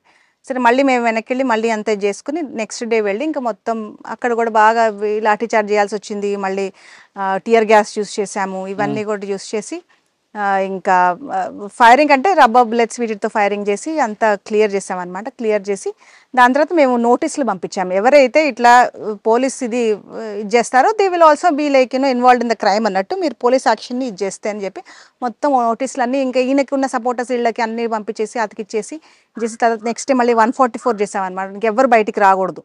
144 చేసి క్లియర్ చేసిన తర్వాత ఇంకప్పుడు నెమ్మదిగా వెళ్ళి adequate number of women police ఇదంతా వెళ్ళి లోపలికి వెళ్ళి ఆయన థ్యాంక్ఫుల్లీ అక్కడ మేము ఎక్స్పెక్ట్ చేసామన్నమాట, కానీ అక్కడ జరగలేదు. ఈయన మళ్ళీ వేరే చోట్ల బాగా కొంచెం వైలెన్స్ చేశాడు, కానీ పోలీసు బందోబస్తు బాగా ఉండటం వల్ల ఇటు ఒకవైపు నుంచి ఆయన మళ్ళీ 2 వైపులా ఉన్నాయి అనమాట. ఒక ఎన్హెచ్ వైపు నుంచి తీసుకెళ్తాం, అక్కడ అల్లకల్లం చేసి ఆయన దించేద్దాం అనుకున్నారు వాళ్ళు, కానీ మేము సీక్రెట్గా ఆయన వెనక నుంచి తీసుకెళ్ళిపోయాం అనమాట. ఇంకెవరికి తెలియకుండా, ఎక్కడికి వెళ్తున్నాడో ఆయన తెలియకుండా ఎయిర్పోర్ట్కి చేర్చేసి అక్కడ నుంచి వాళ్ళు తీసుకెళ్ళిపోయారు. ఇంకా అది కూడా ఒక విజువల్ ఇదిలాగా చెప్పొచ్చు మనం. అంటే మీరు ఫస్ట్ ఎవరి టార్గెట్ టచ్ చేయకుండా చుట్టూ అందరినీ లిఫ్ట్ చేశారు. ఫస్ట్ వాళ్ళందరూ కేసులు కట్టి కోర్టు చుట్టూ తిరిగేలా చేశారు, తర్వాత సింపుల్ గా లిఫ్ట్ చేశారు. కొంతమంది ఆఫీసర్లు ఇమీడియట్ గా కొంచెం మజిల్ పవర్ చూపిస్తారు, అది చేయకుండా మీరు బ్రెయిన్ పవర్ వాడారు. అంటే నా బ్రెయిన్ పవర్ కాదు, అది ఐజీ గారు నన్ను కూల్ చేయటం వల్ల అనమాట. లేకపోతే నాకు వెళ్ళి నేను అప్పటికప్పుడు వెళ్ళి ఆయన పట్టుకొచ్చేద్దామని అనుకుంటున్నా, కానీ that was the right way to do it. ఎందుకంటే మనం వైలెన్స్ ఎంత కొంచెం చూపించినా అక్కడ పిల్లలకి ఏమన్నా జరిగితే మళ్ళీ అది మనకి అది ఇష్యూస్ అవుతాయి. మనం బాగా గుర్తుపెట్టిన సంఘటన కొల్లంలో ఒక సీరియల్ మర్డర్ కేసు ఉందండి. అది దట్ వాజ్ అ వెరీ దాంట్లో మాకు ఒక మర్డర్ జరగగానే, ఆ రోజుల్లో మర్డర్స్ కూడా ఎక్కువ ఉండే అనమాట కేరళలో. ఇప్పుడు మర్డర్ రేట్ చూస్తే it's almost 1/5 which is a very good thing. ఆ రోజుల్లో అట్లీస్ట్ 4-5 మర్డర్స్ ఉండేవి కొల్లం డిస్ట్రిక్ట్లో. బట్ ఇదేంటంటే దీంట్లో ఒక ఆయన ఒక హోటల్ ముందు నుంచి బయటకు వచ్చిన ఆయన కొంచెం దూరంగా వెళ్ళి బండి మీద వెళ్తున్నాడు, అక్కడ ఆయన చంపేశారు, బండి మీద ఉన్నప్పుడే చంపేశారు. కానీ అసలు మాకు అసలు ఇతనికి ఎందువల్ల ఈయన చంపారు, అసలు ఈయనకి ఏంటి ఎనిమిటీ అనేది ఏంటి కూడా అనేది మాకు అసలు అర్థం కాలేదు. ఎందుకు మొత్తం మొత్తం ఆయన హిస్టరీ మొత్తం వెతికామన్నమాట. అసలు ఈయన చనిపోయిన ఆయన జనరలీ మాకు 99% కూడా మనకి వెంటనే తెలిసిపోతుంది కదా, ఈయన ఆయన చెప్పారు, విట్నెసెస్ ఉంటారు, అవన్నీ పెద్ద ప్రాబ్లం ఉండదు. అసలు 7 దొరికింది కానీ మర్డర్ అని ప్రూవ్ అయింది కానీ ఎవరు చంపారని అర్థం కావట్లేదు. ఆ రోజుల్లో డెడ్ బాడీ ఎవరిదని తెలిసింది ఆయన ఐడెంటిఫై చేసిన తర్వాత, ఎందుకంటే ఆయన లోపల వాలెట్ అవి ఉండే, అడ్రస్ ఉన్నది. సో ఆయన ఐడెంటిఫై చేసిన తర్వాత ఆయన హిస్టరీ మొత్తం చూస్తే ఆయనకి హాని తలపెట్టిన వాడు ఎవరు కూడా లేడు. అసలు ఈ ఒక మోటివ్ లేదు. పోనీ ఏమైనా డబ్బులు అన్నా రాబరీ అని అంటే ఆయనకున్న డబ్బులు కూడా అట్లాగే ఉన్నాయి. ఏమి పోలేదో అర్థం కావట్లేదు మాకు. క్లీన్గా ఒక జస్ట్ ఇట్లా ఒక కట్ ఉందన్నమాట, పడిపోయి ఉన్నాడు. ఒక 50-year-old మ్యాన్. ఇది మేము ఇంకా ఇన్వెస్టిగేట్ చేస్తున్నా. ఆ రోజుల్లో సీసీటీవీ కెమెరాలు కూడా ఉండే కావు, సెల్ ఫోన్లు ఉండేయండి. ఎందుకంటే దాంట్లో మేము ఏం చేసాం, టవర్ తీసాం. ఇంకేది దొరకపోతే టవర్ డంప్ డేటా తీసుకుని అప్పుడు అక్కడ ఆ టైంలో ఏవేవి సెల్ ఫోన్స్ యాక్టివ్ ఉన్నాయి అని చెప్పి ఆ డేటా తీసుకుని, అవి కూడా ఆ రోజుల్లోనే స్ట్రేంజ్లీ ఒక 1500 దాకా వచ్చినాయి. 1500 సెల్ ఫోన్స్ కూడా 2-3 గంటల్లో అటు తిరిగినాయి అనమాట. తిరిగేసరికి అవన్నీ తీసుకుని ఒక్కొక్కటి తీసుకుని ఇంకా పెయిన్స్ టేకింగ్గా చూస్తున్నాం అనమాట. ఇది ఎవరు వచ్చింది ఏంటి అనేది. ఒక్కొక్క మనిషిని మరి తీసుకుని నువ్వా కాదా అంటే ఇంక 1500 మందిని మీరు ఆలోచన చేయండి ఎంత పని అనేది. ఇది చేస్తున్నా 4 రోజులు అయింది. ఇంకా మాకు కేరళలో ఇట్లాంటివి ఏమైనా అన్డిటెక్టెడ్ కేసెస్ వస్తే చాలా ప్రెషర్ వస్తుంది, మీడియా నుంచి వస్తుంది. సీనియర్ ఆఫీసర్స్ కూడా అడుగుతారు, ఏమైంది మా దాంట్లో కాలేదా, ఇంకా కాలేదు. మా మీద చాలా ప్రెషర్ ఉంది అనమాట, ఎందుకు మనం కనుక్కోలేకపోతున్నాం. ఆ టైంకి మళ్ళీ ఒక 30 ఏళ్ల వ్యక్తి మళ్ళీ రెండోసారి మళ్ళీ ఇట్లాగే సెకండ్ మర్డర్ దొరికింది. సెకండ్ మర్డర్ దొరికేసరికి ఫస్ట్ ఈ 2 కూడా కొంచెం దూరమే, ఈ 2 సబ్ డివిజన్స్ అనమాట, కానీ 2 సేమ్ డిస్ట్రిక్ట్. ఇంకా అది వెతుకుతున్నాం. ఇంకా ఇదేంటి మళ్ళీ రెండోది కూడా ఇట్లా అన్డిటెక్టెడ్ అయ్యింది ఎట్లా అని చెప్పి మళ్ళీ ఇంకా అన్ని దాంట్లో కూడా ఇట్లాగే మోటివ్ అర్థం కావట్లేదు. సో అగైన్ మేము టవర్ డేటా చూసేసరికి ఈ రెండిట్లో ఒక number luckily for us common వచ్చిందండి. ఇంకా ఒక నంబర్ కామన్ వస్తే ఆ కామన్ నంబర్ అది చూసి ఇంకా దాని పేరు అవి చూస్తే కూడా ఆ పేరు తీసుకుని మేము ఒక చోటుకి వెళ్తే కూడా అది ఒక డెడ్ ఎండ్ అయింది అనమాట. Because that person had no connection to this. ఇంకా అగైన్ మేము మళ్ళీ సేమ్ నంబర్ దొరికినా వీఆర్ నోవేర్ అయ్యేసరికి, కాకపోతే ఐఎంఈఐ నంబర్ ఉంటుంది కదా, ఆ ఐఎంఈఐ నంబరు ఏదైతే ఈ 2 ఫోన్స్లో ఉన్నదో ఒకసారి ఆ థర్డ్ ఈ మేము అది పంపించామన్నమాట. ఒకవేళ ఈ ఐఎంఈఐ నెంబర్ మళ్ళీ ఎవరైనా వాడితే మాకు ఇన్ఫర్మేషన్ రావాలి. ఆ ఐఎంఈఐ నెంబర్లోనే వేరే ఒక సిమ్ కార్డ్ పెట్టి ఆన్ అయింది అని తెలిసిందనమాట. ఆన్ అయిందని తెలిసి ఇంకా ఆ వ్యక్తిని ఇంకా మేము ఫాలో చేస్తున్నాం అనమాట. ఫాలో చేస్తుంటే టవర్ లొకేషన్ అయింది. ఇదంతా అయిన తర్వాత ఆ వ్యక్తి అనేది ఒక ఎడ్జ్ ఆఫ్ ద ఫారెస్ట్లో ఒక చిన్న ఒక పూరి గుడ్స్లో ఉన్నాడనమాట. అసలు ఎవరు ఇతను, ఏంటి ఇతను అని ఏం అర్థం కాకుండానే మా వాళ్ళు అక్కడికి చేరుకుని అతన్ని అసలు కనుక్కుందాం ఏంటి కనుక్కునేసరికి ఏముంది అక్కడే ఇంక ఇతని ఇంప్లిమెంట్స్, ఇతని ఈ దాన్ని ఏమంటారు ఈ క్లోత్స్ ఇవన్నీ దొరికినాయి అన్నమాట. అంత బ్లడ్ స్టెయిన్స్తో వీటితో బ్లడ్ స్టెయిన్స్. ఒక 25 ఏళ్ల కుర్రాడు అనమాట. అతన్ని తీసుకొచ్చారు నా ఆఫీస్కి. తీసుకొచ్చి ఏంటి ఏవో మేడం తెలియదు మరి ఇతను దొరికాడు మరి చెప్పండి అంటే, ఏంటి అసలు ఏం తెలుసా నీకు ఇద్దరంటే, నేనే చేశాను మేడం అన్నాడు ఒక్క మాటలో. ఆ మనిషి చూస్తే అసలు ఈ కళ్ళు ఇవి అసలు ఇది చూస్తాక మన సినిమాల్లో చూసినట్టే అనిపించింది. ఆ క్రూరత్వం అనేది ఇట్లా కళ్ళు ఇప్పుడు కూడా నాకు అసలు ఆ కళ్ళు ఎట్లా గుర్తున్నాయి అన్నమాట. ఎందుకు చంపావు వీళ్ళని అంటే, ఊరికే చంపాను, చంపబుద్ధి ఏం చంపాను అని అన్నాడు. ఇంతే అన్నాడు ఆ అబ్బాయి. ఇంకా అంతకంటే ఏం మాట చెప్పలేదు. But it was like very ఒక స్ట్రేంజ్. అఫ్ కోర్స్ మాకు ఎవిడెన్స్ అంతా తీసుకోవాల్సి వచ్చింది, ఎందుకంటే ఎవ్వరు చూడలేదు. ఇతను ఏంటంటే ఒక్కొక్కరిని ఇట్లా లొకేట్ చేసేవాడంట, వాళ్ళని ఫాలో చేసేవాడంట. ఫాలో చేసి ఎక్కడైతే వీళ్ళ దినచర్య చూసి ఎక్కడైతే వీళ్ళు ఏం పని చేయకుండా ఎవరు లేని టైంలో పట్టుకుని వాళ్ళని ఇట్లా చంపేయటం అనమాట. జస్ట్ ఒక సైకాటిక్ బిహేవియర్ అనమాట మనిషిది. అంటే ఏంటి రీజన్ ఏమీ లేదు, రీజన్ ఏం లేదు, ఎవ్వరు తెలియదు. Just for the sake of killing. అదే సీరియల్ కిల్లర్ అని మనం అంటాం చూడండి, అట్లాంటిది ఒక సైకో కిల్లర్. కేరళ కాదు, మలయాళం వాళ్ళ సినిమాలు తీస్తే క్రైమ్ రిలేటెడ్ బాగుంటాయండి, డెప్త్ గా వెళ్తారు.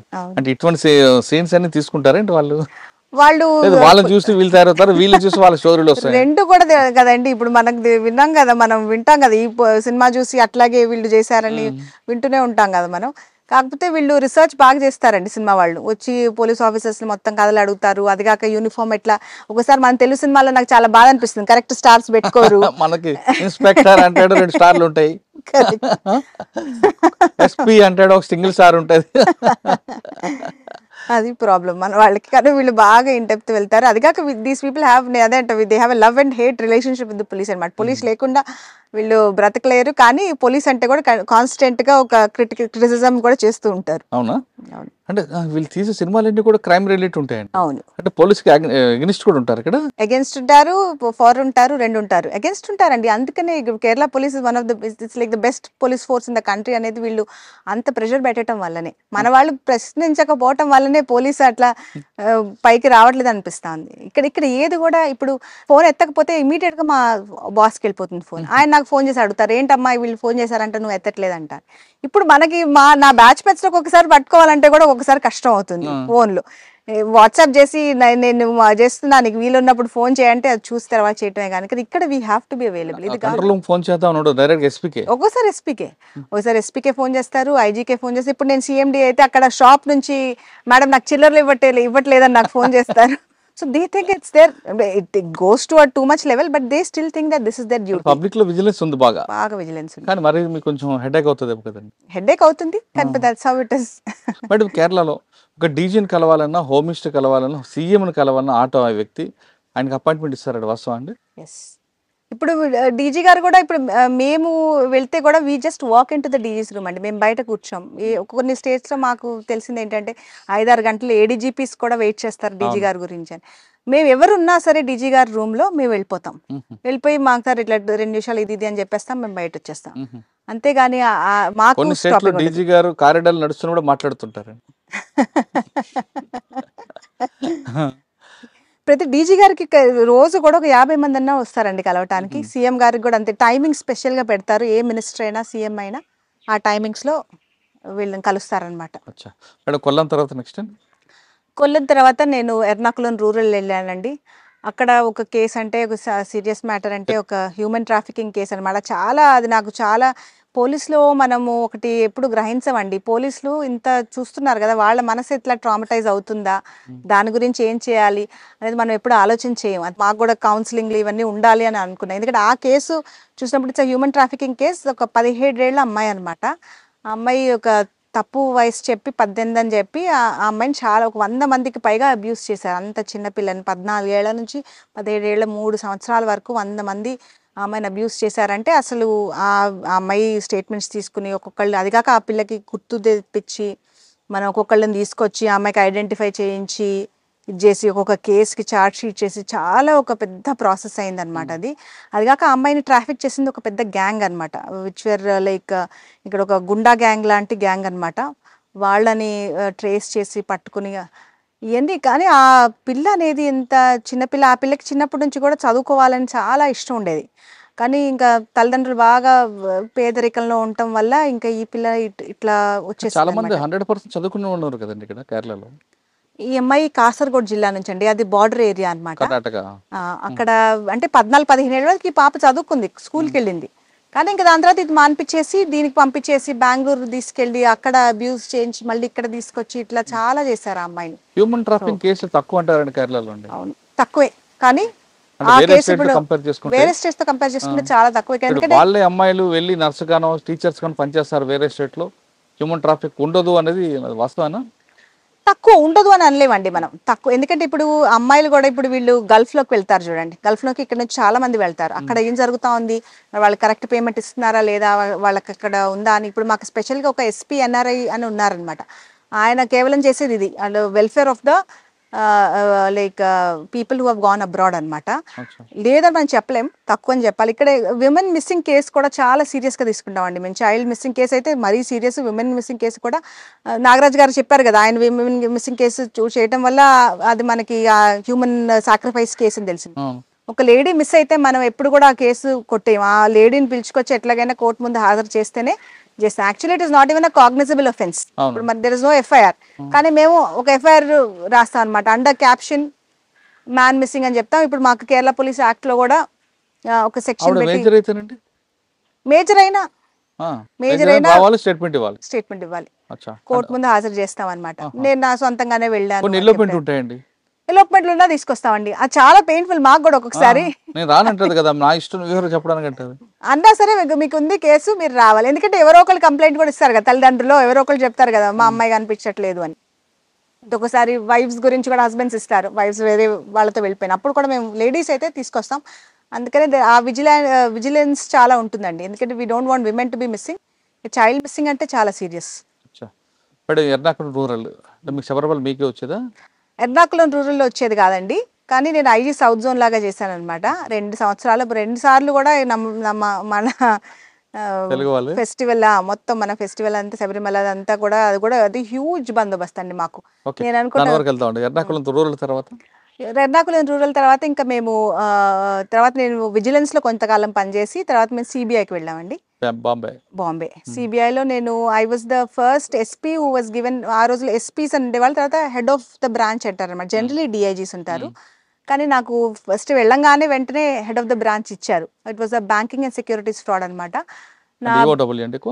ఈఓడబ్ల్యూ లాగానే, బట్ ఈఓడబ్ల్యూ కంటే కూడా పెద్ద కేసులు వచ్చేవి మేము హ్యాండిల్ చేసేవాళ్ళం అనమాట.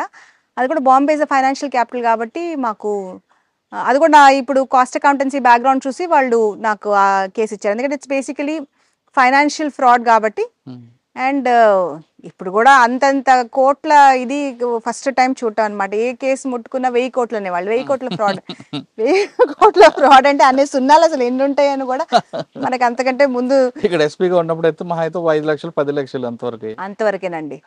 బాంబేలో అంటే ఏరియాలో మాఫియా ఉన్న ఏరియాలో మీరు ఈఓడబ్ల్యూ లాంటి కేసులు చూస్తున్నప్పుడు అక్కడ వార్నింగ్లు థ్రెట్లు చాలా ఉంటాయండి, మీకు ఏమైనా ఫేస్ అయ్యారా? మాకు సిబిఐలో లక్కీగా ఏంటంటే we don't have to take the phones. ఇదివరకు మీరు అన్నారు కదా ఎందుకు ఫోన్స్ అనేది ఒక పెయిన్ఫుల్ అనేది, థ్యాంక్ఫుల్లీ సిబిఐలో you don't have to take the phone. సిబిఐలో ఏంటంటే సిస్టమ్ స్పెషల్ ఇంటెలిజెన్స్ కూడా ఉంటుంది, SIU అంటారు. They keep listening to all our conversations అనమాట. మనం ఎవరితో మాట్లాడుతున్నాం ఏంటి అనేది వాళ్ళు ట్యాప్ చేసి వింటూనే ఉంటారు on a random basis. So అది ఒక చెక్ ఉంటుంది. అది కాక బికాజ్ నేను ఎప్పుడు కూడా కాల్స్ ఓన్లీ నా రిలేటివ్స్ కాల్స్ ఇంతవరకే తీసుకునేదాన్ని, వేరే కాల్స్ అసలు బాంబేలో అనేది తీసుకోలేదు అన్నమాట 5 years కూడా. ఇట్లాంటి ఏవి కూడా అనవసరమైనవి రాకూడదు అని చెప్పేసి ఇంకా దాంట్లో ఆయన కూడా సిబిఐ కదా మేడం? ఆయన సిబిఐ, ఆయన యాంటీ కరప్షన్ బ్యూరోలో ఉండేవారనమాట. నేను BSFCలో, మళ్ళీ 3 ఏళ్ళ తర్వాత నేను యాంటీ కరప్షన్ బ్యూరోకి వెళ్ళాను, ఆయన BSFCకి వచ్చారు. మీకు ఏసీబీలో ఏముందని బాగా గుర్తుపోయిన సంఘటన? మేము ఈ కేసుల ట్రయల్ చూసేవాళ్ళం అండి. ఇప్పుడు మన హర్షద్ మెహతా స్కామ్ కేసెస్ ఉన్నాయి కదా, ఆ కేసెస్ ట్రయల్ అప్పుడంతా ట్రయల్కి వస్తున్నాయి అనమాట ఒక్కొక్క కేసులో. ఇంకా ట్రయల్ అంటే అంత ఈజీ కాదు, దానికి అన్ని డాక్యుమెంట్స్ అవి తీసుకెళ్ళాలి. మళ్ళీ ఆదర్శ సొసైటీ కేసు అది వినుంటారు మీరు, దాని ఫాలో అప్ ట్రయల్ జరుగుతూ ఉంది ఆ టైంలో. ఇంకా ఈ డైమండ్స్ కేసెస్ అన్నీ కూడా అప్పుడు చేసాము. ఇప్పుడు మన నీరవ్ మోదీ కూడా మన ఇవి దాన్ని ఏమంటారు ఈ కేసెస్ అన్నీ కూడా బ్యాంకింగ్. ఏసీబీలో ట్రాప్ కేసులో కన్విక్షన్ వస్తుంది అని చెప్పిన సిబిఐలో డిఏ కేసులు రాదండి. అంటే డాక్యుమెంటేషన్ సబ్మిట్ చేయడంలోనూ ఆ లింక్ తెగిపోవడం వల్ల అంటారా? ట్రాప్ అంటేనండి ఇట్స్ వెరీ ట్రాప్ లే చేయడం అనేది చాలా ముఖ్యం, చాలా కష్టమైన పని కూడా ట్రాప్ లే చేయటం. ఇప్పుడు మాకు 20 మంది అయోలు ఉంటే కూడా ఒక 3-4 ఉండేవాళ్ళు అనమాట ఆ తెలివితో ట్రాప్. ఎందుకంటే ట్రాప్ తీసుకోవడంలో దెర్ హ్యాస్ టు బి, ఇప్పుడు ఆ రోజుల్లో ఏముండాలి, ఫస్ట్ డిమాండ్ ఉండాలి, ఎక్సెప్టెన్స్ ఉండాలి, ఈ 2 చాలా క్లియర్గా ఉండాలి. మూడోది some decision has to be changed. ఈ 3 కూడా మనం క్లియర్గా ఎస్టాబ్లిష్ చేయగలగాలి. ఇది చాలా మంది తెలివిగా ఎస్కేప్ అవడానికి చూస్తుంటారు, డిమాండ్ డైరెక్ట్గా చెప్పరు, డిమాండ్ లేకపోతే ఈ ఎక్సెప్టెన్స్ డైరెక్ట్గా చేయరు.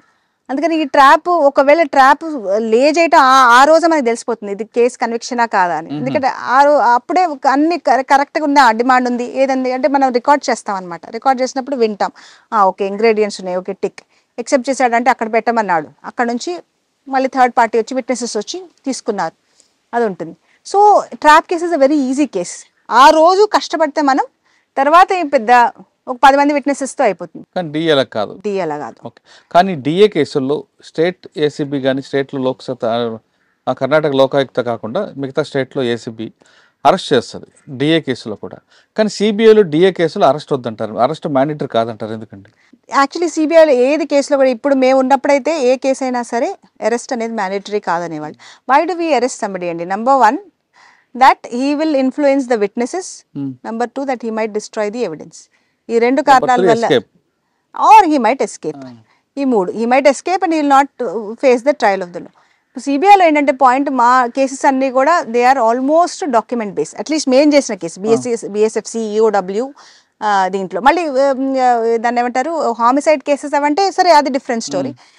So CBI says that first మీరు సిబిఐలో వన్ థింగ్ అండి, ఇప్పుడు కూడా నేను I really believe in that system is basically they go very strongly on evidence. Evidence ఏంటి అంటారు, అది ఎవరైనా కావచ్చు, అది ఫార్మర్ హోమ్ మినిస్టర్ కావచ్చు, అట్లాంటి కేసెస్ కూడా we have dealt with them. అది లేకపోతే ప్రజెంట్ లైక్ ఫైనాన్స్ మినిస్టర్ ఎవరైనా సరే, what is the evidence? So ఆ డాక్యుమెంట్స్ అనేవి మనకి తీసేసుకున్న తర్వాత ఇంకా అతన్ని అరెస్ట్ చేయడం వల్ల we only arrest in CBI, but even if they don't arrest they call him for ఒక క్వశ్చనింగ్ కోసం. ఎందుకు? That he should also be given an opportunity, natural justice. నీకేమైనా చెప్పాల్సింది ఉందా, నువ్వు చెప్పు. రెండోది, what are the loop holes? ఇప్పుడు సడన్గా ఏమైనా తీసుకొచ్చి అవునవును నాకు ఈ పేపర్ ఉంది మీరు ఎట్లా అంటున్నారని మనల్ని ట్రయల్ టైంలో కన్ఫ్యూజ్ చేయకూడదు అని చెప్పి we should know the loop holes అని చెప్పి మనము ఇది చేస్తాం. చేసేసరికి ఆ రెండు ఛాన్సెస్ కోసం అనమాట ఎగ్జామిన్ చేసేది, which I think is the right thing. కానీ లోకల్ పోలీసులో ఏంటి, you are setting an example. నువ్వు మనిషి మర్డర్ చేసేసాడు, నువ్వు కనీసం పోలీసు వచ్చి అరెస్ట్ అన్నా చేయట్లేదు. ఈ పబ్లిక్లో ఒక డిటరెన్స్, పబ్లిక్లో ఒక ఫీలింగ్ ఆఫ్ జస్టిస్ అనమాట. ఆ కేసెస్ అన్ని ఎట్లా ఉంటాయి, 4-5 ఏళ్ల తర్వాత వచ్చే కేసులు ఉంటాయి. అవి అంత మనం తొందరపడి వాళ్ళని అరెస్ట్ చేయడం వల్ల మన కేసుకి వచ్చే లాభం లేదు. ఇన్ఫాక్ట్ మన టైం అంతా వాళ్ళ బెయిల్స్ వాటి మీదే వేస్ట్ అయిపోతుంది. సో దట్స్ వై సిబిఐలో జనరలీ ఆ సిస్టమ్ ఉంటుందండి. బట్ సిబిఐలో పనిచేశారు, ఎకనామిక్ అఫెన్స్ చేశారు, అదేవిధంగా ఏసీబీలు చేశారు. మీరు అక్కడ కన్విషన్ రేటు చెప్తూ డిఏ కేసులు ఎందుకు కన్విషన్ వస్తుంది అనే విషయం కూడా చెప్పారు. అవునండి, డిఏ కేసులు ఎట్లా అంటే, డిఏ కేసుల్లో మరి చాలా ఒక థౌజండ్స్ ఆఫ్ డాక్యుమెంట్స్ ఉంటాయి, చాలా మంది విట్నెసెస్ ఉంటారు. దాన్ని చాలా జాగ్రత్తగా ఒక first of all collection of evidence అనేది ముఖ్యం. దాని తర్వాత ఇప్పుడు ఏబిసిడి స్టేట్మెంట్ అంటాం అనమాట మనం. అంటే ఇతనికి ఎంత ఇన్కమ్ ఉంది, ఇంతకు స్టార్టింగ్లో ఎంత ఎసెట్స్ ఉన్నాయి, ఇప్పుడు ఎంత ఎసెట్స్ ఉన్నాయి అని సబ్ట్రాక్ట్ చేసి ఇతనికి వచ్చిన ఇన్కమ్ ఏంటి ఆ రెండు మ్యాచ్ చేయాలన్నమాట. మ్యాచ్ చేసి ఆ ఇన్కమ్ కంటే ఒక 100% ఎక్కువ ఉంటే అప్పుడు మేము ఛార్జ్ షీట్ చేసేవాళ్ళం. కానీ దాంట్లో ఏం చేసేవాళ్ళు అంటే వీళ్ళు వచ్చి ఇదిగో ఇది మాకు గిఫ్ట్ వచ్చింది మా తండ్రి దగ్గర నుంచి, లేకపోతే ఇది మా తమ్ముడు ఇచ్చాడు, యూఎస్లో ఉంటాడు, ఇట్లా చాలా ఇవి తీసుకొచ్చేస్తారనమాట. వీళ్ళు చేసేవాళ్ళు చాలా జాగ్రత్తగా చేస్తారు. ఇంకోటి ఏం చేసేవాళ్ళు అంటే బెనామీ అసలు అబ్సల్యూట్గా కూడా ఒక XYZ అనేది కూడా తెలియకుండా ఒక మనిషి పేరు మీద పెట్టేసేవాళ్ళు. కానీ అది మొత్తం కూడా ఇతనేనమాట చేసేది. అఫ్కోర్స్ దాంట్లో ఎవిడెన్స్ మనం వేరే విధంగా కలెక్ట్ చేయొచ్చు. ఇప్పుడు ఒకవేళ భూమి ఉంటే ఇప్పుడు ఆ భూమిలో ఏమైనా కన్స్ట్రక్షన్ చేస్తున్నా, లేకపోతే అగ్రికల్చర్ చేస్తున్నా, ఎవరు డబ్బులు ఇస్తున్నారు, ఎవరు దాని లైక్ పనులకి ఫైనాన్షియల్ పనులన్నీ చూస్తున్నారు, ఇట్లా కూడా ఎవిడెన్స్ కలెక్ట్ చేయొచ్చు. కానీ ఇవన్నీ వల్ల ఈ ఇష్యూస్ వల్ల ఈ thousands of documents, hundreds of witnesses వల్ల first of all drag out అయిపోతుంది. వాళ్ళు చాలామంది చనిపోతూ ఉంటారు, డాక్యుమెంట్స్ మిస్సింగ్ అయిపోతూ ఉంటాయి. ఈ ఇష్యూ వల్ల డిఏ అంత ఈజీగా కూడా కన్విక్షన్లోకి వెళ్ళదు. ఓకే, సిబిఐ తర్వాత మళ్ళీ మేము స్టేట్కి వచ్చామండి. స్టేట్కి వచ్చిన తర్వాత మేము ఐఎం బెంగళూరుకి వెళ్ళాం అనమాట. 1 year కోర్స్ అప్పుడు ఉండేది. It was basically MBA in public policy and management అనమాట. అది ఒక చాలా మంచి ఒక అనుభవం ఉండేది. దాంట్లో ఒక సెమిస్టర్ మాకు సిరక్యూజ్ యూనివర్సిటీ అనమాట యూఎస్లో. It has the highest rated school for public policy ఆ రోజుల్లో. ఆ స్కూల్లో ఒక సెమిస్టర్ ఉండింది. It was a good experience about how to like public administration తీసుకున్న సబ్జెక్టు ప్రజెంట్ ఉన్న ప్రొఫెషన్కి ఏమైనా యూజ్ ఉందండి, లేదా మీకు పర్సనల్గా యూజ్ అయినది? డెఫినెట్లీ ప్రొఫెషన్కి యూజ్ అయ్యే సబ్జెక్టేనండి. ఫస్ట్ ఆఫ్ ఆల్ అక్కడ ఏంటంటే వాళ్ళు ఇప్పుడు ఫర్ ఎగ్జాంపుల్ మాకు స్టాటిస్టిక్స్ అనే కోర్స్ ఉండేది. స్టాటిస్టిక్స్లో ఏంటి ఎట్లా హౌ డు యూ రీసెర్చ్. ఇప్పుడు మా తర్వాత మేము ఎంఫిల్ చేసామన్నమాట కేంబ్రిడ్జ్లో. దాంట్లో it was just took off from where we left off in IMB అనమాట. బేసికలీ పోలీస్ లెజిటిమసీని నేను రీసెర్చ్ చేశాను. But how do you research it? You research it with the help of the statistics.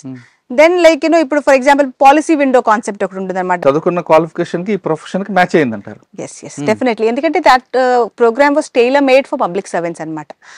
అంటే ఇప్పుడు motivation అంటే ఎట్లా చేయాలి, management ఎట్లా చేయాలి, దాని తర్వాత ఇప్పుడు ఫర్ ఎగ్జాంపుల్ చాలా ఇష్యూస్ ఇప్పుడు నేను ఇప్పుడు CMDగా పనిచేస్తున్నాను. వాళ్ళు చాలా కేస్ స్టడీస్ చెప్పేవాళ్ళు ఒక్కొక్క లైక్ కార్పొరేషన్ అప్పుడు ఎట్లా ముందుకు తీసుకెళ్లారు అనేది. అది కూడా చాలా యూస్ఫుల్గా ఉన్నదండి. ఇప్పుడు ఓకే, స్టేట్కి వచ్చాక ఏం చేశారండి? ఈ సంవత్సరం అయిన తర్వాత మళ్ళీ వెనక్కి యాక్చువల్లీ మేము CBIకి వెళ్ళే ముందే వెళ్ళాము. వెళ్ళిన తర్వాత CBIకి వెళ్ళాము. CBIకి వెళ్ళి వచ్చిన తర్వాత నేను అప్పుడు ఒక 6 నెలలు నేను ఇక్కడ అడిషనల్ కమిషనర్ ట్రివాండ్రం సిటీ లాగా ఉన్నానండి. అప్పుడు దాని తర్వాత నేను IG సౌత్ జోన్ లాగా ఉన్నాను. ఆ సమయంలోనే నాకు ఇప్పుడు శబరిమల ఇన్ఛార్జ్ అనమాట. శబరిమల అంటే మాకు కేరళ 2 నెలల పాటు అసలు కేరళ పోలీస్ అనేది ఇంకా పూర్తిగా శబరిమల అయ్యప్ప స్వామికే అంకితం అనమాట. ఎక్కడ కూడా నేను అనుకోవటం తిరుపతి అయినా సరే ఎక్కడైనా సరే ఇంత పోలీస్ బందోబస్తు ఉండదు. మొత్తం తిరుపతిలో 360 రోజులు ఉంటాయి, కేరళలో 2 నెలలు మాత్రం ఉంటుంది కాబట్టి 2 నెలలు మాత్రమే ఉంటుంది. కానీ అక్కడ వాళ్ళకి స్పెసిఫిక్ లైక్ సెక్యూరిటీ సిస్టమ్స్ ఉన్నాయండి, which do not draw from the police. ఇప్పుడు మా కాసర్గోడ్, మా నార్దర్న్ మోస్ట్ డిస్ట్రిక్ట్ కాసర్గోడ్ నుంచి ట్రివాండ్రం వరకు కూడా ప్రతి ఒక్క డిస్ట్రిక్ట్ నుంచి మ్యాన్ పవర్ వెళ్తుంది. ఈ 2 నెలల పాటు 15 రోజుల డ్యూటీ ఉంటుంది అనమాట. అంటే మండలం దగ్గర నుంచి సంక్రాంతి వరకు, మకర జ్యోతి వరకు, నవంబర్ 15 నుంచి రఫ్లీ జనవరి 15 వరకు కూడా ఇట్లా ఫేజులుగా వీళ్ళు డ్యూటీకి మేము తీసుకుంటాం అనమాట. ఇంత మ్యాన్ పవర్, మూవ్మెంట్, లాజిస్టిక్స్, అక్కడ స్టే. అది కాక మీకు తెలుసు కదా శబరిమల మీరు వెళ్ళే ఉంటారు, అక్కడ పోలీసులు చేసేది ఒక విధంగా సేవే. ఇప్పుడు భక్తులు అక్కడికి వచ్చి ఆ 18 పడి ఆ 18 మెట్లు ఎక్కుతున్నప్పుడు కూడా వీళ్ళు ఇంకా లాగుతూ ఉంటారనమాట. ఇంకా అసలు భక్తులు ఇంకా అవి కూడా చాలా ఎత్తుగా ఉండేసరికి ప్రాబ్లం అవుతుంది. అది సేవలాగే చేస్తారు, కానీ పోలీసు 2 నెలల పాటు బాగా కష్టపడతారనమాట సమయంలో. అది కాక ఒకసారి 2011లో అక్కడ ఒక స్టాంపిడ్ జరిగి 100 మంది చనిపోయారు కూడా. అన్నీ అట్లా అవ్వకుండా అవన్నీ కూడా చాలా జాగ్రత్తలు తీసుకోవాల్సి వస్తుంది. స్ట్రీమ్ లైనింగ్ తక్కువ, అంతా కొండ ప్రాంతం, అక్కడంతా ఇన్ఫ్రాస్ట్రక్చర్ ఉండదు. మనకి ఇప్పుడు తిరుపతి లాగా కొంచెం చాలా ప్రొఫెషనల్ క్యూస్ లాగా సిస్టమ్స్ అట్లా చేయలేము మనం. అక్కడ కన్స్ట్రక్షన్ చేయడం కూడా కష్టం. దానివల్ల 2011లో జరిగిన తర్వాత కూడా మరొకసారి 2015-16లో జరిగింది. లేదండి, ఒక్కసారే జరిగింది. తోపులాట జరగడం, పడిపోవడం జరిగింది. అంటే ఎవరు కూడా కొంచెం తోపులాడే చనిపోలేదు ఇట్లా. అది ఎందుకంటేనండి అక్కడ ఇప్పుడు మా కెపాసిటీ అనేది అక్కడ చూసుకోవాలి. మన కెపాసిటీకి దాటి ఇట్లా భక్తులు వచ్చేస్తున్నప్పుడు చాలా కష్టమైపోతుంది అనమాట. ఈ లైన్స్ ఏమో స్ట్రెచ్ అయిపోతుండే, పంప దాకా వచ్చేసింది లైన్ అంటారు. అక్కడ బండ్లన్నీ ఆగిపోయి ఉన్నాయి, బండ్లు మూవ్ అవ్వట్లేదు అంటారు. అదంతా పోలీస్ మీద అనమాట ప్రెషర్. ఇప్పుడు ఐజీ సౌత్ జోన్కి కెమెరాస్ ఉంటే మొత్తం కూడా అన్ని కెమెరాస్ ఇక్కడ నుంచి కూర్చుని వి కీప్ లైక్ చెకింగ్ అనమాట. ఒక్కొక్క కెమెరా ఎక్కడ ఉంది, సన్నిధానంలో ఎట్లా ఉన్నది, కింద పంపలో ఎట్లా ఉన్నది అనేది కంప్లీట్ చెకప్. ఇంకా డీజీ నుంచి ఐజీ సౌత్ జోన్ అయితే అసలు కంప్లీట్ దీనికే అంకితం. డీజీ గారు కూడా చాలా కేర్ఫుల్గా చూస్తుంటారనమాట. ఈ మండల పూజ, మకర వేళకు ఉన్న టైంలో అయితే అక్కడ క్యాంప్ చేస్తూ ఉంటాం. ఐజీ లాగా నేను పంపలో క్యాంపింగ్ ఉండాల్సి వచ్చింది. కానీ థ్యాంక్ఫుల్లీ నేను 2 సంవత్సరాలు కూడా స్మూత్గానే అయిపోయినాయి. ఇప్పుడు ఆన్లైన్ చేశారు, దానివల్ల చాలా ప్రయోజనం ఉంది పోలీస్కి. ఎందుకంటే ఒక స్లాటెడ్గా వస్తారు, భక్తులు వచ్చి చేసి వెళ్తారు. బట్ ఇప్పుడు సౌత్ జోన్ ఐజీ తర్వాత నాకు ఇంటెలిజెన్స్లో సౌత్ జోన్ ఐజీలో పనిచేస్తున్నప్పుడు కోవిడ్ వచ్చింది. కోవిడ్ రావడం పక్కన పెట్టండి, శబరిమల మన తెలుగు రాష్ట్రాలు, తమిళనాడు, కేరళ కన్నా తెలుగు రాష్ట్రాలు భక్తులు ఎక్కువ. మన తెలుగు ఆడపడుచు ఉంది కదా అని మీకు ప్రెజర్ ఉందా ఆ టైంలో? మా చుట్టాలకి ఇప్పుడు 20 ఏళ్ల నుంచి అర్థం అయిపోయిందండి ఎంతవరకు ప్రెషర్ నేను తీసుకుంటాను అనేది. ఎప్పుడైనా కొంచెం చిన్న ఏమైనా సాయం చేయగలిగితే చేస్తాం, కానీ జనరల్లీ వాళ్ళకి రూల్స్ ప్రకారం అన్ని చెప్పేస్తాం అనమాట. ఎట్లా కుదరదు, ఏది జరగగలదు, ఏది జరగదు అనేది వాళ్ళకి తెలుసు. ఎస్పెషలీ అందుకని దాన్ని కదా మన ఊరు అమ్మాయి ఉంది మనకు ఉపయోగపడలేదు అంటారా? వాళ్ళకి నా టైప్ తెలుసండి, రూల్స్ మాట్లాడతాను ఎక్కువ అని తెలుసు, ఎందుకులే అని. ఎందుకంటే నా పాయింట్ ఏంటంటే మనం భక్తిగా వచ్చినప్పుడు అందరు భక్తులతో నిలబడి వెళ్ళాలి. అలా కాకుండా నాకు స్పెషల్ దర్శనం కావాలి అని కావాలంటే మరి నువ్వేం కష్టపడుతున్నావు, మరి దేవుని చుట్టాన్ని నువ్వు కష్టపడట్లేదు కదా. వాళ్ళందరూ ముందు మన వాళ్ళని ముందుకు తీసుకెళ్ళడం కూడా నాకు బాగా అనిపించదు. పాపం వాళ్ళు కూడా నిలబడి ఉంటారు కదా. అందుకని ఉంటారండి వాళ్ళు, కరెక్ట్. ఆ చూపులో మనకు అదొకలా అనిపిస్తూ ఉంటుంది, అది ఇంకా ఇబ్బందికరం. అందుకని okay. South zone IGP next post అండి? నెక్స్ట్ పోస్ట్ ఇంటెలిజెన్స్ లో ఉన్నానండి. అప్పుడు ఒక 6 నెలల పాటు ఇంటెలిజెన్స్ మొదటిసారి ఒక ఛాన్స్ అనేది దొరికింది అనమాట. That was a very interesting thing. కానీ తొందరలోనే మళ్ళీ కూడా క్రైమ్ బ్రాంచ్లోకి వచ్చాను. దాని తర్వాత విఎస్సిబిలో పనిచేశాను, బెటాలియన్స్ లో పనిచేసి. ఇన్ఫాక్ట్ నేను ఇప్పుడు అన్ని పోలీసులో ఉన్న మొత్తం కూడా కవర్ చేసేసాను, ఇంకేం లేవు పోలీసులో. అందుకని అనుకుంటా ఇప్పుడు నన్ను సిఎండి బెఫ్కో లాగా వేశారు. క్రైమ్ బ్రాంచ్ లో ఏముంది మేడం మంచి కేసులు? అంటే యూఏ కేసులు ఏమైనా బ్రేక్ చేశారా? క్రైమ్ బ్రాంచ్ లో మళ్ళీ కూడా ఇక్కడ ఈ ఒక పెద్ద ఫ్రాడ్ కేసు, ఎందుకంటే నేను ఇట్లా సిబిఐలో ఫ్రాడ్ ఇన్వెస్టిగేట్ చేసి వచ్చానని చెప్పి నన్ను కూడా మళ్ళీ ఒక ఫైనాన్షియల్ ఫ్రాడ్ కేసులోనే వేశారనమాట. అది కాక నేను అక్కడ ఉన్నప్పుడు ఒక ఇంపార్టెంట్ కేసు ఏంటంటే సింపుల్ కేసే, కానీ again it was like Vismaya case అని అంటారనమాట ఇక్కడ వీళ్ళు. Vismaya case also was like ఆ అమ్మాయి సూసైడ్ చేసుకుని చనిపోవటమే కానీ ఇంకా మొత్తం ఒక స్టేట్ మొత్తం బాగా ఒక కదిలిపోయిన కేసు అనమాట. అందుకని అమ్మాయి బాగా చదువుకున్న అమ్మాయి, మిడిల్ క్లాస్ ఫ్యామిలీ, ఇట్లా పువర్ ఫ్యామిలీ ఏం కాదు. దాంట్లో ఒక government servant was her husband అనమాట.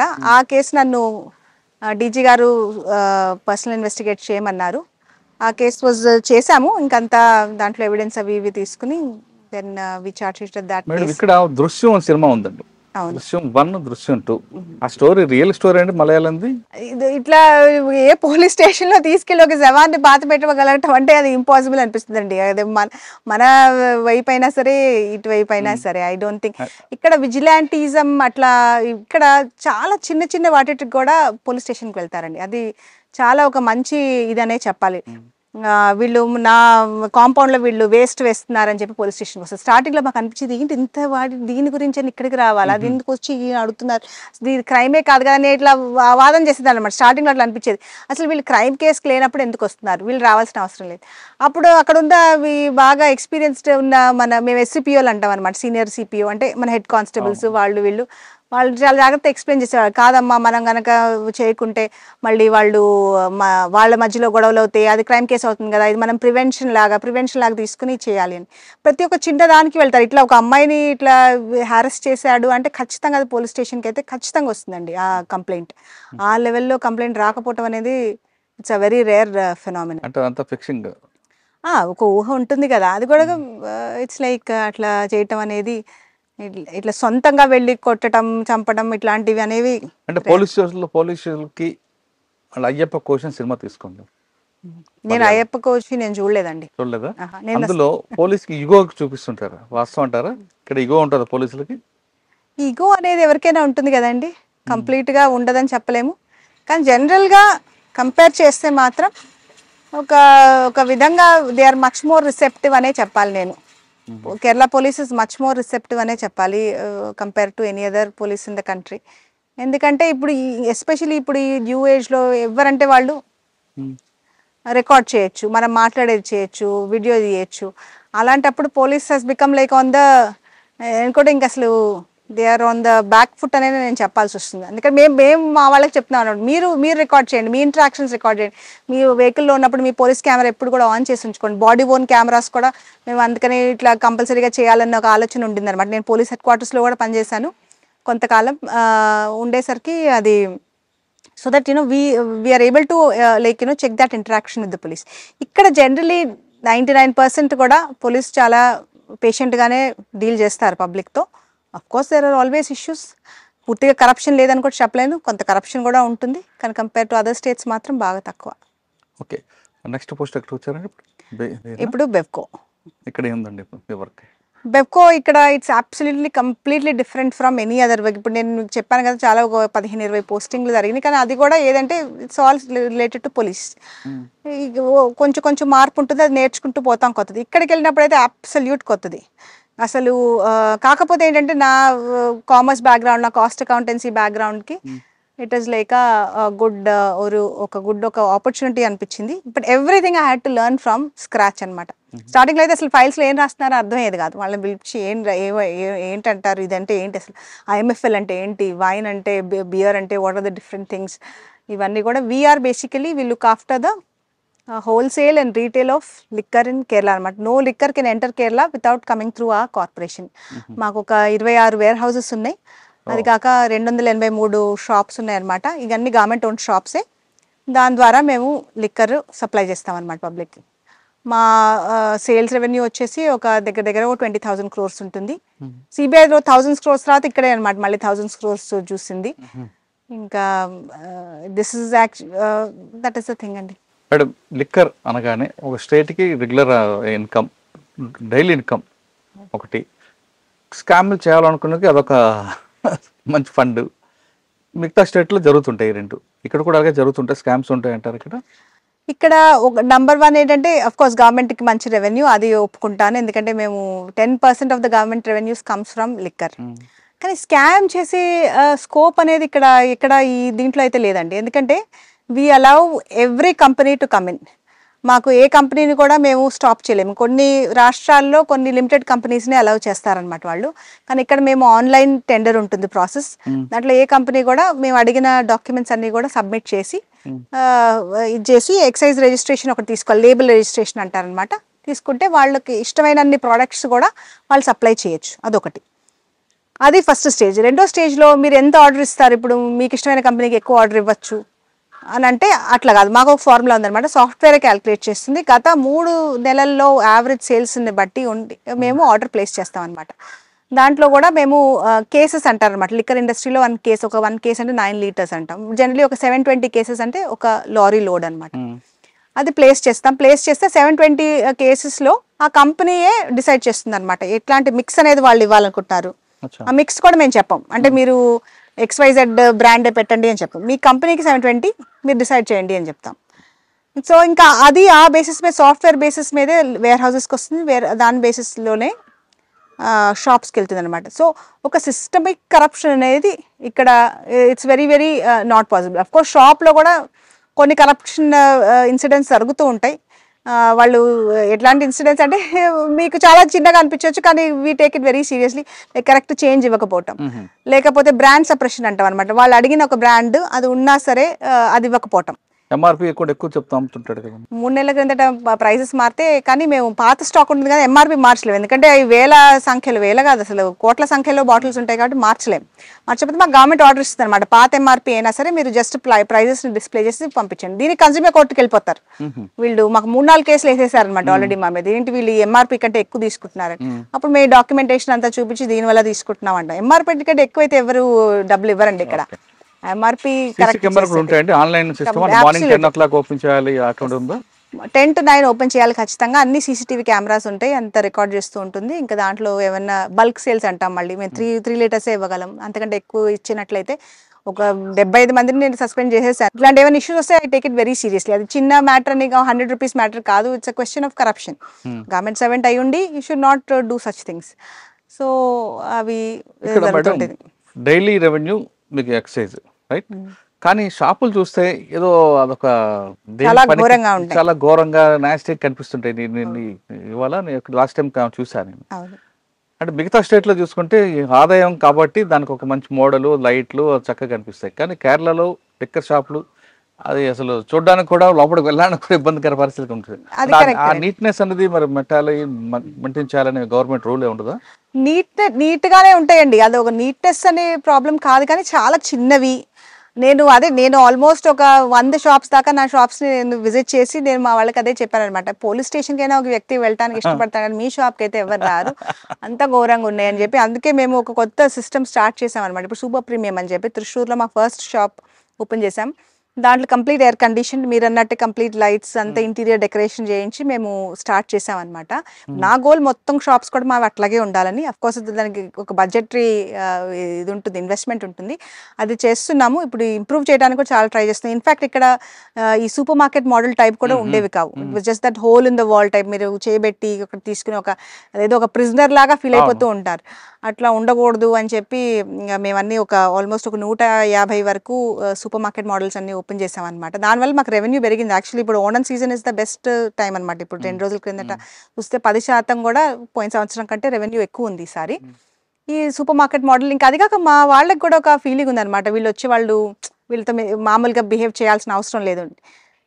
ఇవన్నీ కూడా వీళ్ళకి ఒక టెక్నికల్ ట్రైనింగ్ కూడా ఇస్తున్నాం అనమాట. సాఫ్ట్ స్కిల్స్ ట్రైనింగ్, మీరు ఎట్లా బిహేవ్ చేయాలి, కస్టమర్ వస్తే చాలు ఇట్లా విధులిచ్చుకొని మాట్లాడకుండా, you have to be dignified. It's after all legal profession. మన లీగల్ వాళ్ళు అడుగుతాం, వాళ్ళకి కావాల్సిన ఇవ్వాలి అనే ఒక ట్రైనింగ్ కూడా ఇప్పించామన్నమాట, ఎట్లా ఇది చేయాలనేది. అఫ్కోర్స్ మిస్బిహేవియర్ లాంటిది ఏమన్నా వచ్చినా, కంప్లైంట్స్ వచ్చినా మేము సీరియస్గా తీసుకుంటాం. అవి అట్లా చేయాలి. ట్రెడిషనల్ లిక్కర్ ఏముందండి? ట్రెడిషనల్ లిక్కర్ ఇక్కడ కళ్ళు అంటారండి, మన కళ్ళు లాగా. నీరా అని ఉంది. కొన్ని టాడీ షాప్స్ ఉన్నాయి అనమాట. ట్రెడిషనల్గా ఫ్యామిలీ దాన్ని ఏమంటారు, వాళ్ళు ఆ వృత్తి పరంగా వాళ్ళు కంటిన్యూ చేస్తున్నారు. అవి డైరెక్ట్గా ఇక్కడ ఎక్సైజ్ చూసుకుంటుంది అనమాట, మా కిందకి రావు. ఎందుకంటే మేము మొత్తం ఫారెన్ లిక్కర్ అనమాట. ఇండియన్ మేడ్ అయినా సరే, ఫారెన్ మేడ్ అయినా సరే, అది మొత్తం మేము చూసుకుంటాం. ఐజీగా వచ్చారు, చేస్తున్నారు CMD. మీ టోటల్ మీ ప్రొఫెషన్లో నాగరాజు గారు మీరు మాట్లాడుకున్నప్పుడు కేసు గురించి మాట్లాడుకుంటారా లేదా పర్సనల్ లైఫ్ గురించి మాట్లాడుకుంటారా? మేము 99% కేసెస్ గురించి మాట్లాడమండి, అండ్ పోలీస్ స్టేషన్ మర్చిపోతారు అదంతే. మర్చిపోతాం. ఇంటికి వచ్చిన తర్వాత ఇంకా ఇంటి విషయాలే మాట్లాడతాం అనమాట. ఒకసారి ఏంటి మీకు జోక్ చెప్తాను. ఒకసారి ఆయనేమో డీసీపీ ట్రివాండ్రం లాగా ఉన్నారు, నేను ఎస్పీ కొల్లంగా ఉన్నా. మా ఇద్దరికి ఒకే ఐజీ, మా ఇద్దరు బాస్ ఒక ఆయన అనమాట. అయితే మేమిద్దరం కూడా ఒక గుండా వెనక పడుతున్నాం అనమాట. వాళ్ళ పోలీసు పడుతుంది, మా పోలీసు పడుతా ఉంది. రోజు పొద్దున్నే మాకు ఐజీ గారితో రిపోర్టింగ్ ఉంటుంది. ఆయనతో ఫోన్ చేసి నేను మాట్లాడితే XYZ గుండా దొరికాడు కదా. అవునా సార్ దొరికాడా అంటే, ఆయన ఏంటి నాగరాజ్ నీకు చెప్పలేదా అంటే అంటే లేదండి ఇంకా నేను వేరే ఎస్పీలే చెప్పాలా, ఇంకా మీరు కూడా మాట్లాడుకుంటే ఇంకా నేను వేరే ఎస్పీల గురించి ఏం చేయాలి అని అన్నారు ఆయన. అంటే మాకు అసలు అంత ఒక లెవెల్ ఆఫ్ ఇదైపోతుంది అనమాట. 99% మాట్లాడాం, ఎందుకంటే ఇంటి విషయాలు ఇవే మాట్లాడాలనుకుంటాం. అదిగా ఏమన్నా బాగా స్ట్రెస్ఫుల్ ఏమైనా ఉంటే తప్ప. ఇంత సర్వీస్లో చాలా చేసుకొచ్చారు మీరు, అంత మీ హానెస్ట్నెస్ మీ ఇంటిగ్రిటీతో చేసుకొస్తున్నారు. కానీ ఏదో చేయలేకపోయాము, ఒక క్లయింట్కి న్యాయం చేయలేకపోయాను అన్న ఫీలింగ్ ఉందా ఒక కేసులో? కానీ నాకు థ్యాంక్ఫుల్లీ అక్కడ ఎక్కడ కూడా అట్లాంటి ఫీలింగ్ కలగలేదండి. ఎందుకంటే ముందు నుంచి కూడా నేను ఒకటే పెట్టుకున్నాను అనమాట, ఈ కాన్షియన్స్. మనం ఎవరికైనా జవాబు చెప్పగలం, కానీ మన కాన్షియన్స్కి మనం జవాబు చెప్పలేము. Conscience will keep on irritating us అనమాట. మనం ఏదైనా ప్రెషర్లో పడి మనం ఏమన్నా చేసేసాం అనుకోండి, conscience will not let us live. అంతకంటే నయం మనం ఎవరైనా సరే వాళ్ళకి చెప్పుకుంటూ పోవటం అనేది అనిపించింది. అందుకనే నాకు ఎప్పుడు కూడా నాకు జెన్యున్ అనిపించినట్టే నేను చేశానని అనిపించింది ఇంతవరకు కూడా. సో హోప్ఫుల్లీ అట్లాగే సర్వీస్లో ఆర్గనైజర్ క్రైమ్ బ్రేక్ చేశాను కానీ లేదు కన్వర్షన్ రేట్లో పెంచడం కానీ ఏమైనా కనిపించాయా? కన్విక్షన్ రేట్ అంటే చాలా పెంచడం అనేది ఖచ్చితంగా చెప్పచ్చండి. నేను BSFCలో CBIలో ఉన్నప్పుడు we had a conviction rate of 100%. So that was a huge like 100% అంటే మీరు చూడండి ఒక్కొక్క దానికి కూడా స్కోప్ లేదు.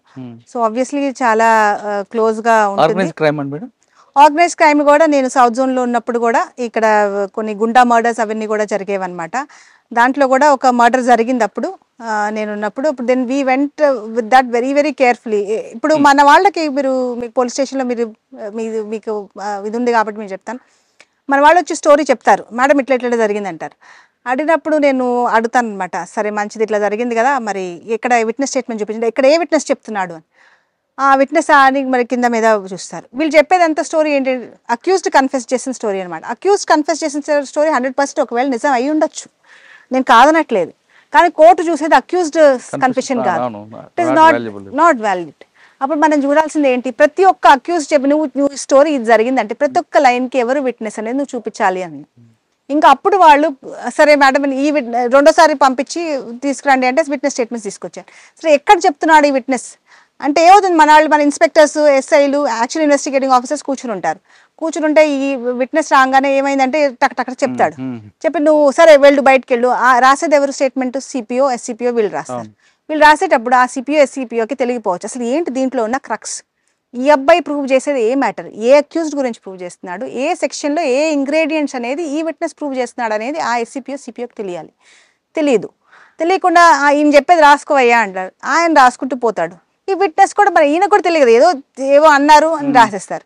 దాంట్లో ఈ ఇంగ్రీడియంట్స్ అట్రాక్ట్ చేసేది కానీ ఈ విట్నెస్ కరెక్ట్గా నేను అక్యూజ్డ్ గురించి కూడా 10 మంది ఉన్నప్పుడు కూడా చాలా జాగ్రత్తగా మనం పేర్లు చెప్పాలి. నీకు చీకట్లో 10 మంది ఎట్లా కనిపించారు, నువ్వు ముగ్గురునే చూసావంటే ముగ్గురే చెప్పు, మిగతా విట్నెస్ చేత మిగతా 4 చెప్పించు.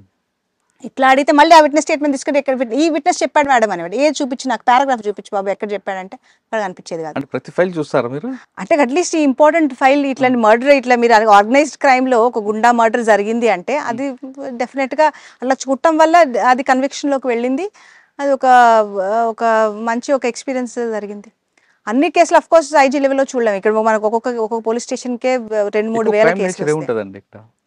ఇక్కడ ఎక్కువ క్రైమ్ రైటింగ్ అంటామండి, బేసికలీ స్మాల్ కేసెస్ అనమాట, కొట్లాట్లు అటు ఇటు అవి ఎక్కువ ఉంటాయి. మేడం మీరు డిపార్ట్మెంట్కి వచ్చేసరికి ట్రెడిషనల్ క్రైమ్ ఇచ్చేది అంటే దొంగ అనగానే పలానవాడు అనేది ఒక గేర ప్రాంతం, పాలకాడో లేదంటే కొల్లమో పలానా అని చెప్తారు. కానీ ఇప్పుడు జనరేషన్ ఎవడు దొంగ ఎవడు మంచోడు అన్నది ఐడెంటిఫై చేయలేకపోతాం. ఎందుకంటే క్రిమినల్ మోడ్ ఆఫ్ ఆపరేట్ మాడింది, ప్లస్ గ్రూపుల్లో కూడా కొంతమంది స్టూడెంట్స్ వస్తున్నారు. ఇటువంటి సిచ్యువేషన్లో ఎలాగ ఐడెంటిఫై చేస్తారు నెంబర్ 1. నెంబర్ 2 ఇప్పుడు సైబర్ క్రైమ్లో ఎక్కువగా కేసు అవ్వడం డిటెన్షన్ కాకుండా పబ్లిక్లో అవేర్నెస్ తీసుకురావాలన్నది డిపార్ట్మెంట్ చెప్తుంటుంది. ఆ విధంగా కేరళలో పబ్లిక్కి ఏ విధంగా సైబర్ క్రైమ్ పట్ల అవేర్నెస్ తీసుకొస్తున్నారు? ఇది ఒకటి మీరు అడిగింది ఎవరు క్రైమ్ ట్రెడిషనల్ క్రైమ్ ఇప్పుడు చూడంగానే ఇది వరకు 20 ఏళ్ళ 25 ఏళ్ళ కిందట ఓకే వీడు గుండా అనేది మనకి క్లియర్గా తెలిసిపోయేది. ఇప్పుడు అంతా వైట్ కాలర్ టైప్. యాక్చువల్లీ ఇప్పుడు we are living in a society which is ఇప్పుడు సైబర్ అంటున్నారు, ఈ రెండింటిని నేను కనెక్ట్ చేస్తాను. సైబర్ అనేది ఒక పోలీస్కి ఒక బ్లెస్సింగ్ కూడా, ఒక కర్స్ కూడా. కర్స్ ఎట్లాగో మనకు తెలుసు, కానీ బ్లెస్సింగ్ ఎట్లా అంటే మనం ఈ మనిషి ఇప్పుడు మనం ఫోన్ లేకుండా బయటకు వెళ్ళలేం, సీసీటీవీలో పడకుండా మనం ఎక్కడికి వెళ్ళలేము. So it will actually help us to catch hold of the internet. వాడకుండా ఉండలేము. ఇంటర్నెట్ ఉంటే యు ఆర్ డన్. ఇప్పుడు డార్క్ వెబ్లో కూడా వెళ్తున్నాడు అనుకో, డార్క్ వెబ్లోకి వెళ్తున్నా సరే యూ హ్యావ్ టూల్స్. నువ్వు ఇంటర్నెట్ నుంచి పట్టుకొని you will be able to know which system like connected and you will be able to do it. So ఈ సైబర్ అనేది ఎట్లా క్రిమినల్స్కి హెల్ప్ చేస్తుందో మనకి కూడా హెల్ప్ చేస్తుంది. మనకి కూడా ఎక్కడ అది ఆ మనిషి ఎక్కడున్నా, అవుట్ సైడ్ ద కంట్రీ ఉన్నా సరే, ఇన్సైడ్ ద కంట్రీ ఉన్నా, ఎక్కడున్నా సరే మనం will be able to catch hold. అదొకటి. రెండోది మీరు అడిగింది సైబర్ క్రైమ్ గురించి. సైబర్ క్రైమ్ కేరళలో లైక్ ఒక 3 years క్రిందట వీ హ్యావ్ కంప్లీట్ ఒక వర్టికల్ అనేది సృష్టించామన్నమాట. Cyber crime vertical starting from SPs to the ADG వరకు కూడా ఉన్నారు. Who will and they have a lot of technical people. Awareness అనేది వాళ్ళు చాలా కూడా అవేర్నెస్ వీడియోస్ తీస్తున్నారు. వాళ్ళు స్కూల్స్కి వెళ్ళి స్కూల్స్లో లైక్ మెటీరియల్ ఇస్తున్నారు పిల్లలకి కూడా. అది కాక వాట్సాప్ మెసేజెస్ ద్వారా అయినా సరే అవేర్నెస్ అనేది బాగా సృష్టించారనమాట. ఈ సైబర్ క్రైమ్ డివిజన్ కంప్లీట్గా వాళ్ళు చేసేది ఇదే కాబట్టి వాళ్ళు అట్లాంటిది సృష్టించగలిగారు. ఇంకోటి మనకి సెంటర్ లెవెల్లో కూడా మనకి we have now the system where they are like ఇప్పుడు మీకు కూడా చాలా మెసేజెస్ వస్తూ ఉంటాయి కదా ఓన్లీ ఇది కూడా. Then it is a very ఇప్పుడు అది కాక they have made it very easy to report cyber crime. మనకంత కష్టం లేకుండా హెల్ప్ లైన్ నంబర్ ఉంది వెబ్సైట్లో కూడా, ఇమీడియట్గా మనం రిపోర్ట్ చేయటం వల్ల ఇదవుతుంది. మీరు చాలా క్రైమ్ రేట్ చూస్తుంటారు సైబర్ క్రైమ్లో. అంటే 2 రీజన్స్ ఉంటాయి, ఒకటి అమాయకత్వం, 2 అత్యాస. కేరళ ప్రజలు దేనికి ఎక్కువగా బెండ్ అవుతుంటారండి? నేను అత్యాసగా నేను చెప్పగలను, ఎందుకంటే అమాయకత్వం తక్కువే వీళ్ళకి. అంత ఇంకా ఇది బాగా బాగా ఇంత పెద్ద మనుషులు అట్లాంటి వాళ్ళు తప్ప ఇంకా మిగతా వాళ్ళందరూ కూడా 90% అత్యాసకే ఇదైపోతూ ఉంటారు. ఓకే, ఫైనల్గా చెప్పండి, ఈ డిపార్ట్మెంట్కి వచ్చే అమ్మాయిలకి మీరు ఇచ్చే సలహా ఏంటి? డిపార్ట్మెంట్ వద్దంటారా? అబ్సల్యూట్గా రావాలి. ఇప్పుడు ఎస్పెషల్లీ ఇప్పుడు కేరళలో మనం ఇన్ని చెప్పిన లిటరేట్ సొసైటీ ఎన్ని అన్నా సరే ఇక్కడ మేము లేడీస్ అనేది ఓన్లీ 8% అండి. It is much below the national average which is 12%. అది కాక ఇంకా నేను అనుకుంటాం తెలంగాణ ఏపీలో అయితే చాలా ఎక్కువ ఉన్నారు. ఈవెన్ యూపీ బీహార్లో 14-15% మంది కూడా లేడీస్ ఉన్నారు. మాకు చాలా తక్కువ ఉన్నారు. దాని గురించి నేను ఒక కమిటీలో I had given the recommendation అనమాట. మాకు ఏంటంటే CPO like recruitment is divided on genders అనమాట. WCPO రిక్రూట్మెంట్ వేరు, ఇది వేరే ఉంటుంది. అది 8% చాలా మంది ఉన్నారు కదా, అమ్మాయిలందరూ చదువుకుంటారు ఇక్కడ. హ్యూమన్ ట్రాఫికింగ్ వెళ్తారు, ఇక్కడ పనిచేయరు. ఇక్కడ అదే మా సిపిఓ రిక్రూట్మెంట్ అనేది మేల్ సిపిఓ అని అడుగుతాం అనమాట. ఫీమేల్ సిపిఓకి తక్కువ పోస్టులు ఉంటాయి, మేల్ సిపిఓకి ఎక్కువ పోస్టులు ఉంటాయి. అది మనం ఓపెన్ చేసి మాది SI నుంచి జెండర్ న్యూట్రల్ అనమాట. SIలో విమెన్ రావచ్చు, మెన్ రావచ్చు. CPO is men and women. అది ఓపెన్ అప్ చేస్తే ఈజీగా మాకు విమెన్ వస్తారు. ఇంకా అది కాక 30% అన్నా ఉండాలి. ఎందుకంటే మీకు తెలుసు కదా ప్రతి ఒక్క క్రైమ్కి కూడా ఈ మధ్యన ఒక ఉమెన్ కావాలి. ఒక పాక్సో అయినా సరే, ఒక 376 అయినా సరే, ఒక ఇల్లు సర్చ్ చేయడానికి వెళ్ళాలన్నా సరే, ఎవరినన్నా అరెస్ట్ చేసి తీసుకురావాలన్నా సరే విమెన్ కావాలి. చాలా వర్క్ లోడ్ ఎక్కువైపోయింది. అది కాక విమెన్ అనే వాళ్ళు వస్తే ఆ కల్చర్ కూడా మారుతుంది, పోలీస్ స్టేషన్ కల్చర్ అనేది. దానివల్ల ఒక మంచి ప్రభావమే ఉంటుందని నేను అనుకుంటున్నాను. సో ఆడపిల్లలు తప్పకుండా రావాలి. ఇది మీరు అనుకున్నట్టు భయపడాల్సిన అవసరం లేదు.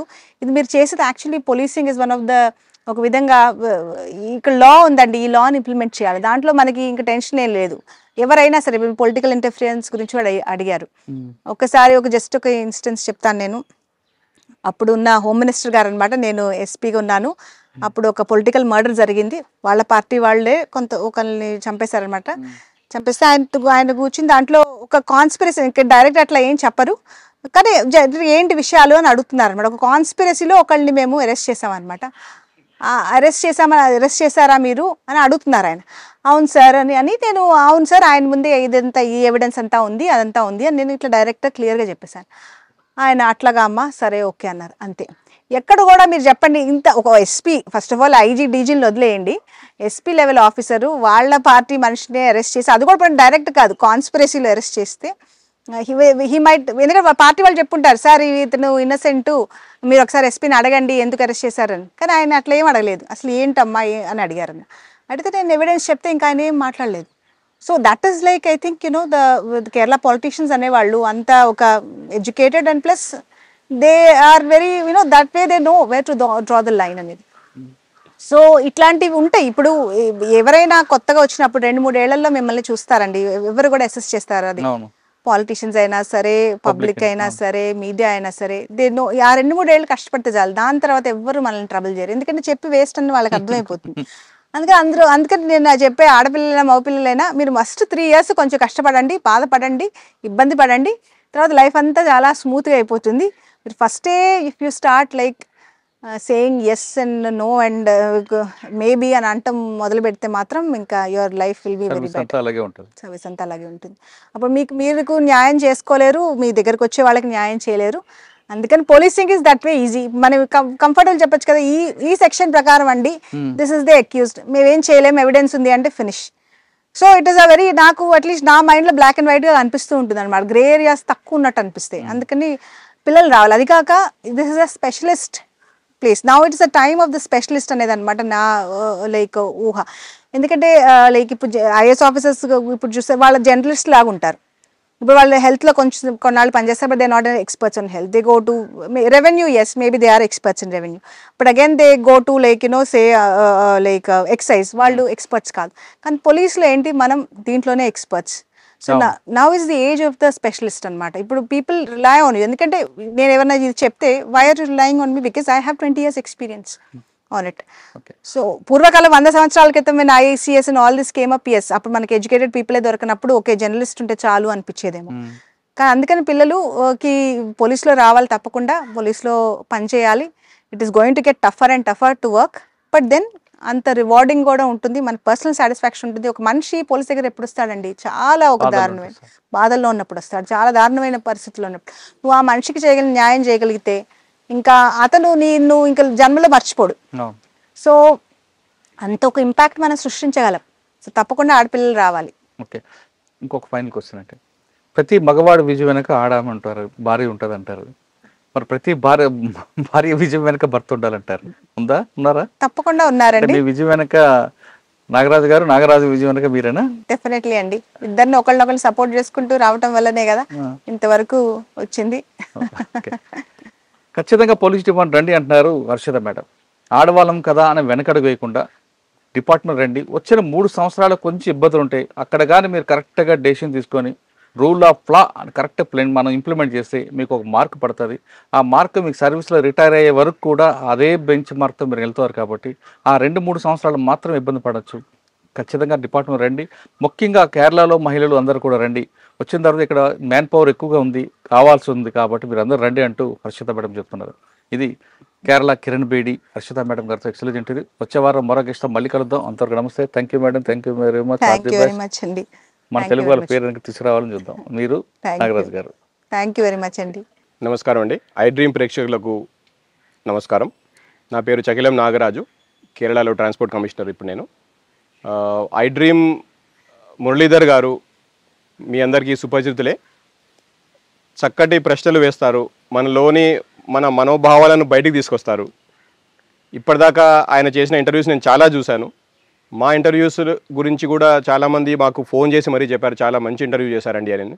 కింద కామెంట్స్ కూడా చూస్తే చాలామంది చాలా మంచి ప్రశ్నలు అండ్ మంచి పాజిటివ్ కామెంట్స్ వస్తుంటాయి. సో ఐ డ్రీమ్ టీం మొత్తం చాలా మంచి ప్రొఫెషనల్ టీం అని నాకు అనిపించింది. నేను స్టూడియో కూడా విజిట్ చేశాను. స్టూడియో చాలా ప్రొఫెషనల్లీ రన్ ఆర్గనైజేషన్ అని నాకు అర్థమైంది. So I wish all the best for I dream and the whole team of I dream. నేను హర్షిత అత్తలూరిని మాట్లాడుతున్నానండి. మురళీధర్ గారు చాలా కష్టపడి అందరి సివిల్ సర్వెంట్స్ ఇంటర్వ్యూస్ తీసుకుంటూ ఉంటారు. ఆయనకున్న గ్రాస్ప్ అనేది అది ఏ డిపార్ట్మెంట్ అయినా చాలా మంచి గ్రాస్ప్ ఉంటుంది. ఆయన అడిగే ప్రశ్నలు కూడా చాలా బాగా కరెక్ట్గా ఇష్యూ బేస్డ్ అడుగుతారు. ఆయనకి అంత జనరల్ నాలెడ్జ్ ఆయన సమకూర్చుకున్నారంటే చాలా గ్రేట్ అనే చెప్పాలి ఆయన గురించి. అది కూడా అడిగే ప్రశ్నలు కూడా కరెక్ట్గా అడుగుతారు, దానికి సమాధానం చెప్పేంత వరకు ప్రశాంతంగా పేషెంట్గా వింటారు. అది ఎంత ఆలస్యం అయినా సరే ఆయన ఒక ఇంటరప్షన్ లేకుండా మన మనసులో ఉన్నది పూర్తిగా చెప్పేంత వరకు ఎంకరేజ్ చేస్తారు. ఇది ఒక మంచి, ఇప్పుడు స్టార్టింగ్లో ఆయన అన్నారు మన గురించి గొప్పలు చెప్పుకోవటానికి కాదు, పిల్లల్ని ఎట్లాగైనా ఇన్స్పైర్ చేయడానికి అని చెప్పి ఆయన చెప్పడం వల్ల నాకు ఇన్స్పిరేషన్ వచ్చిందనమాట మాట్లాడటానికి. లేకపోతే ఒక జంక్ అనేది ఉంటుంది. ఆయన అట్లా సివిల్ సర్వీస్లో ఉన్న ఒక మంచి విషయాల్ని పిల్లలకి ఒక స్ఫూర్తిదాయకంగా చేస్తున్నారు ఈ సిరీస్. చాలా సంతోషం. I wish him and all his team members the very best. And ఈ ఛానల్కి దయచేసి సబ్స్క్రైబ్ కూడా చేయండి. Thank you. జై Hind.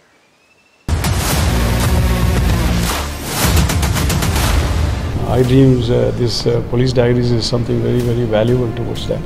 I must really appreciate Murali, your insights. iDreams founder and CEO చిన్న వాసుదేవ్ రెడ్డి గారితో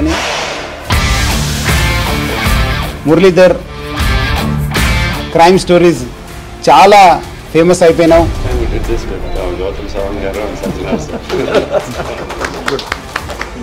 Well done. Congratulate him for doing so well, and I congratulate him, his boss also for doing so well.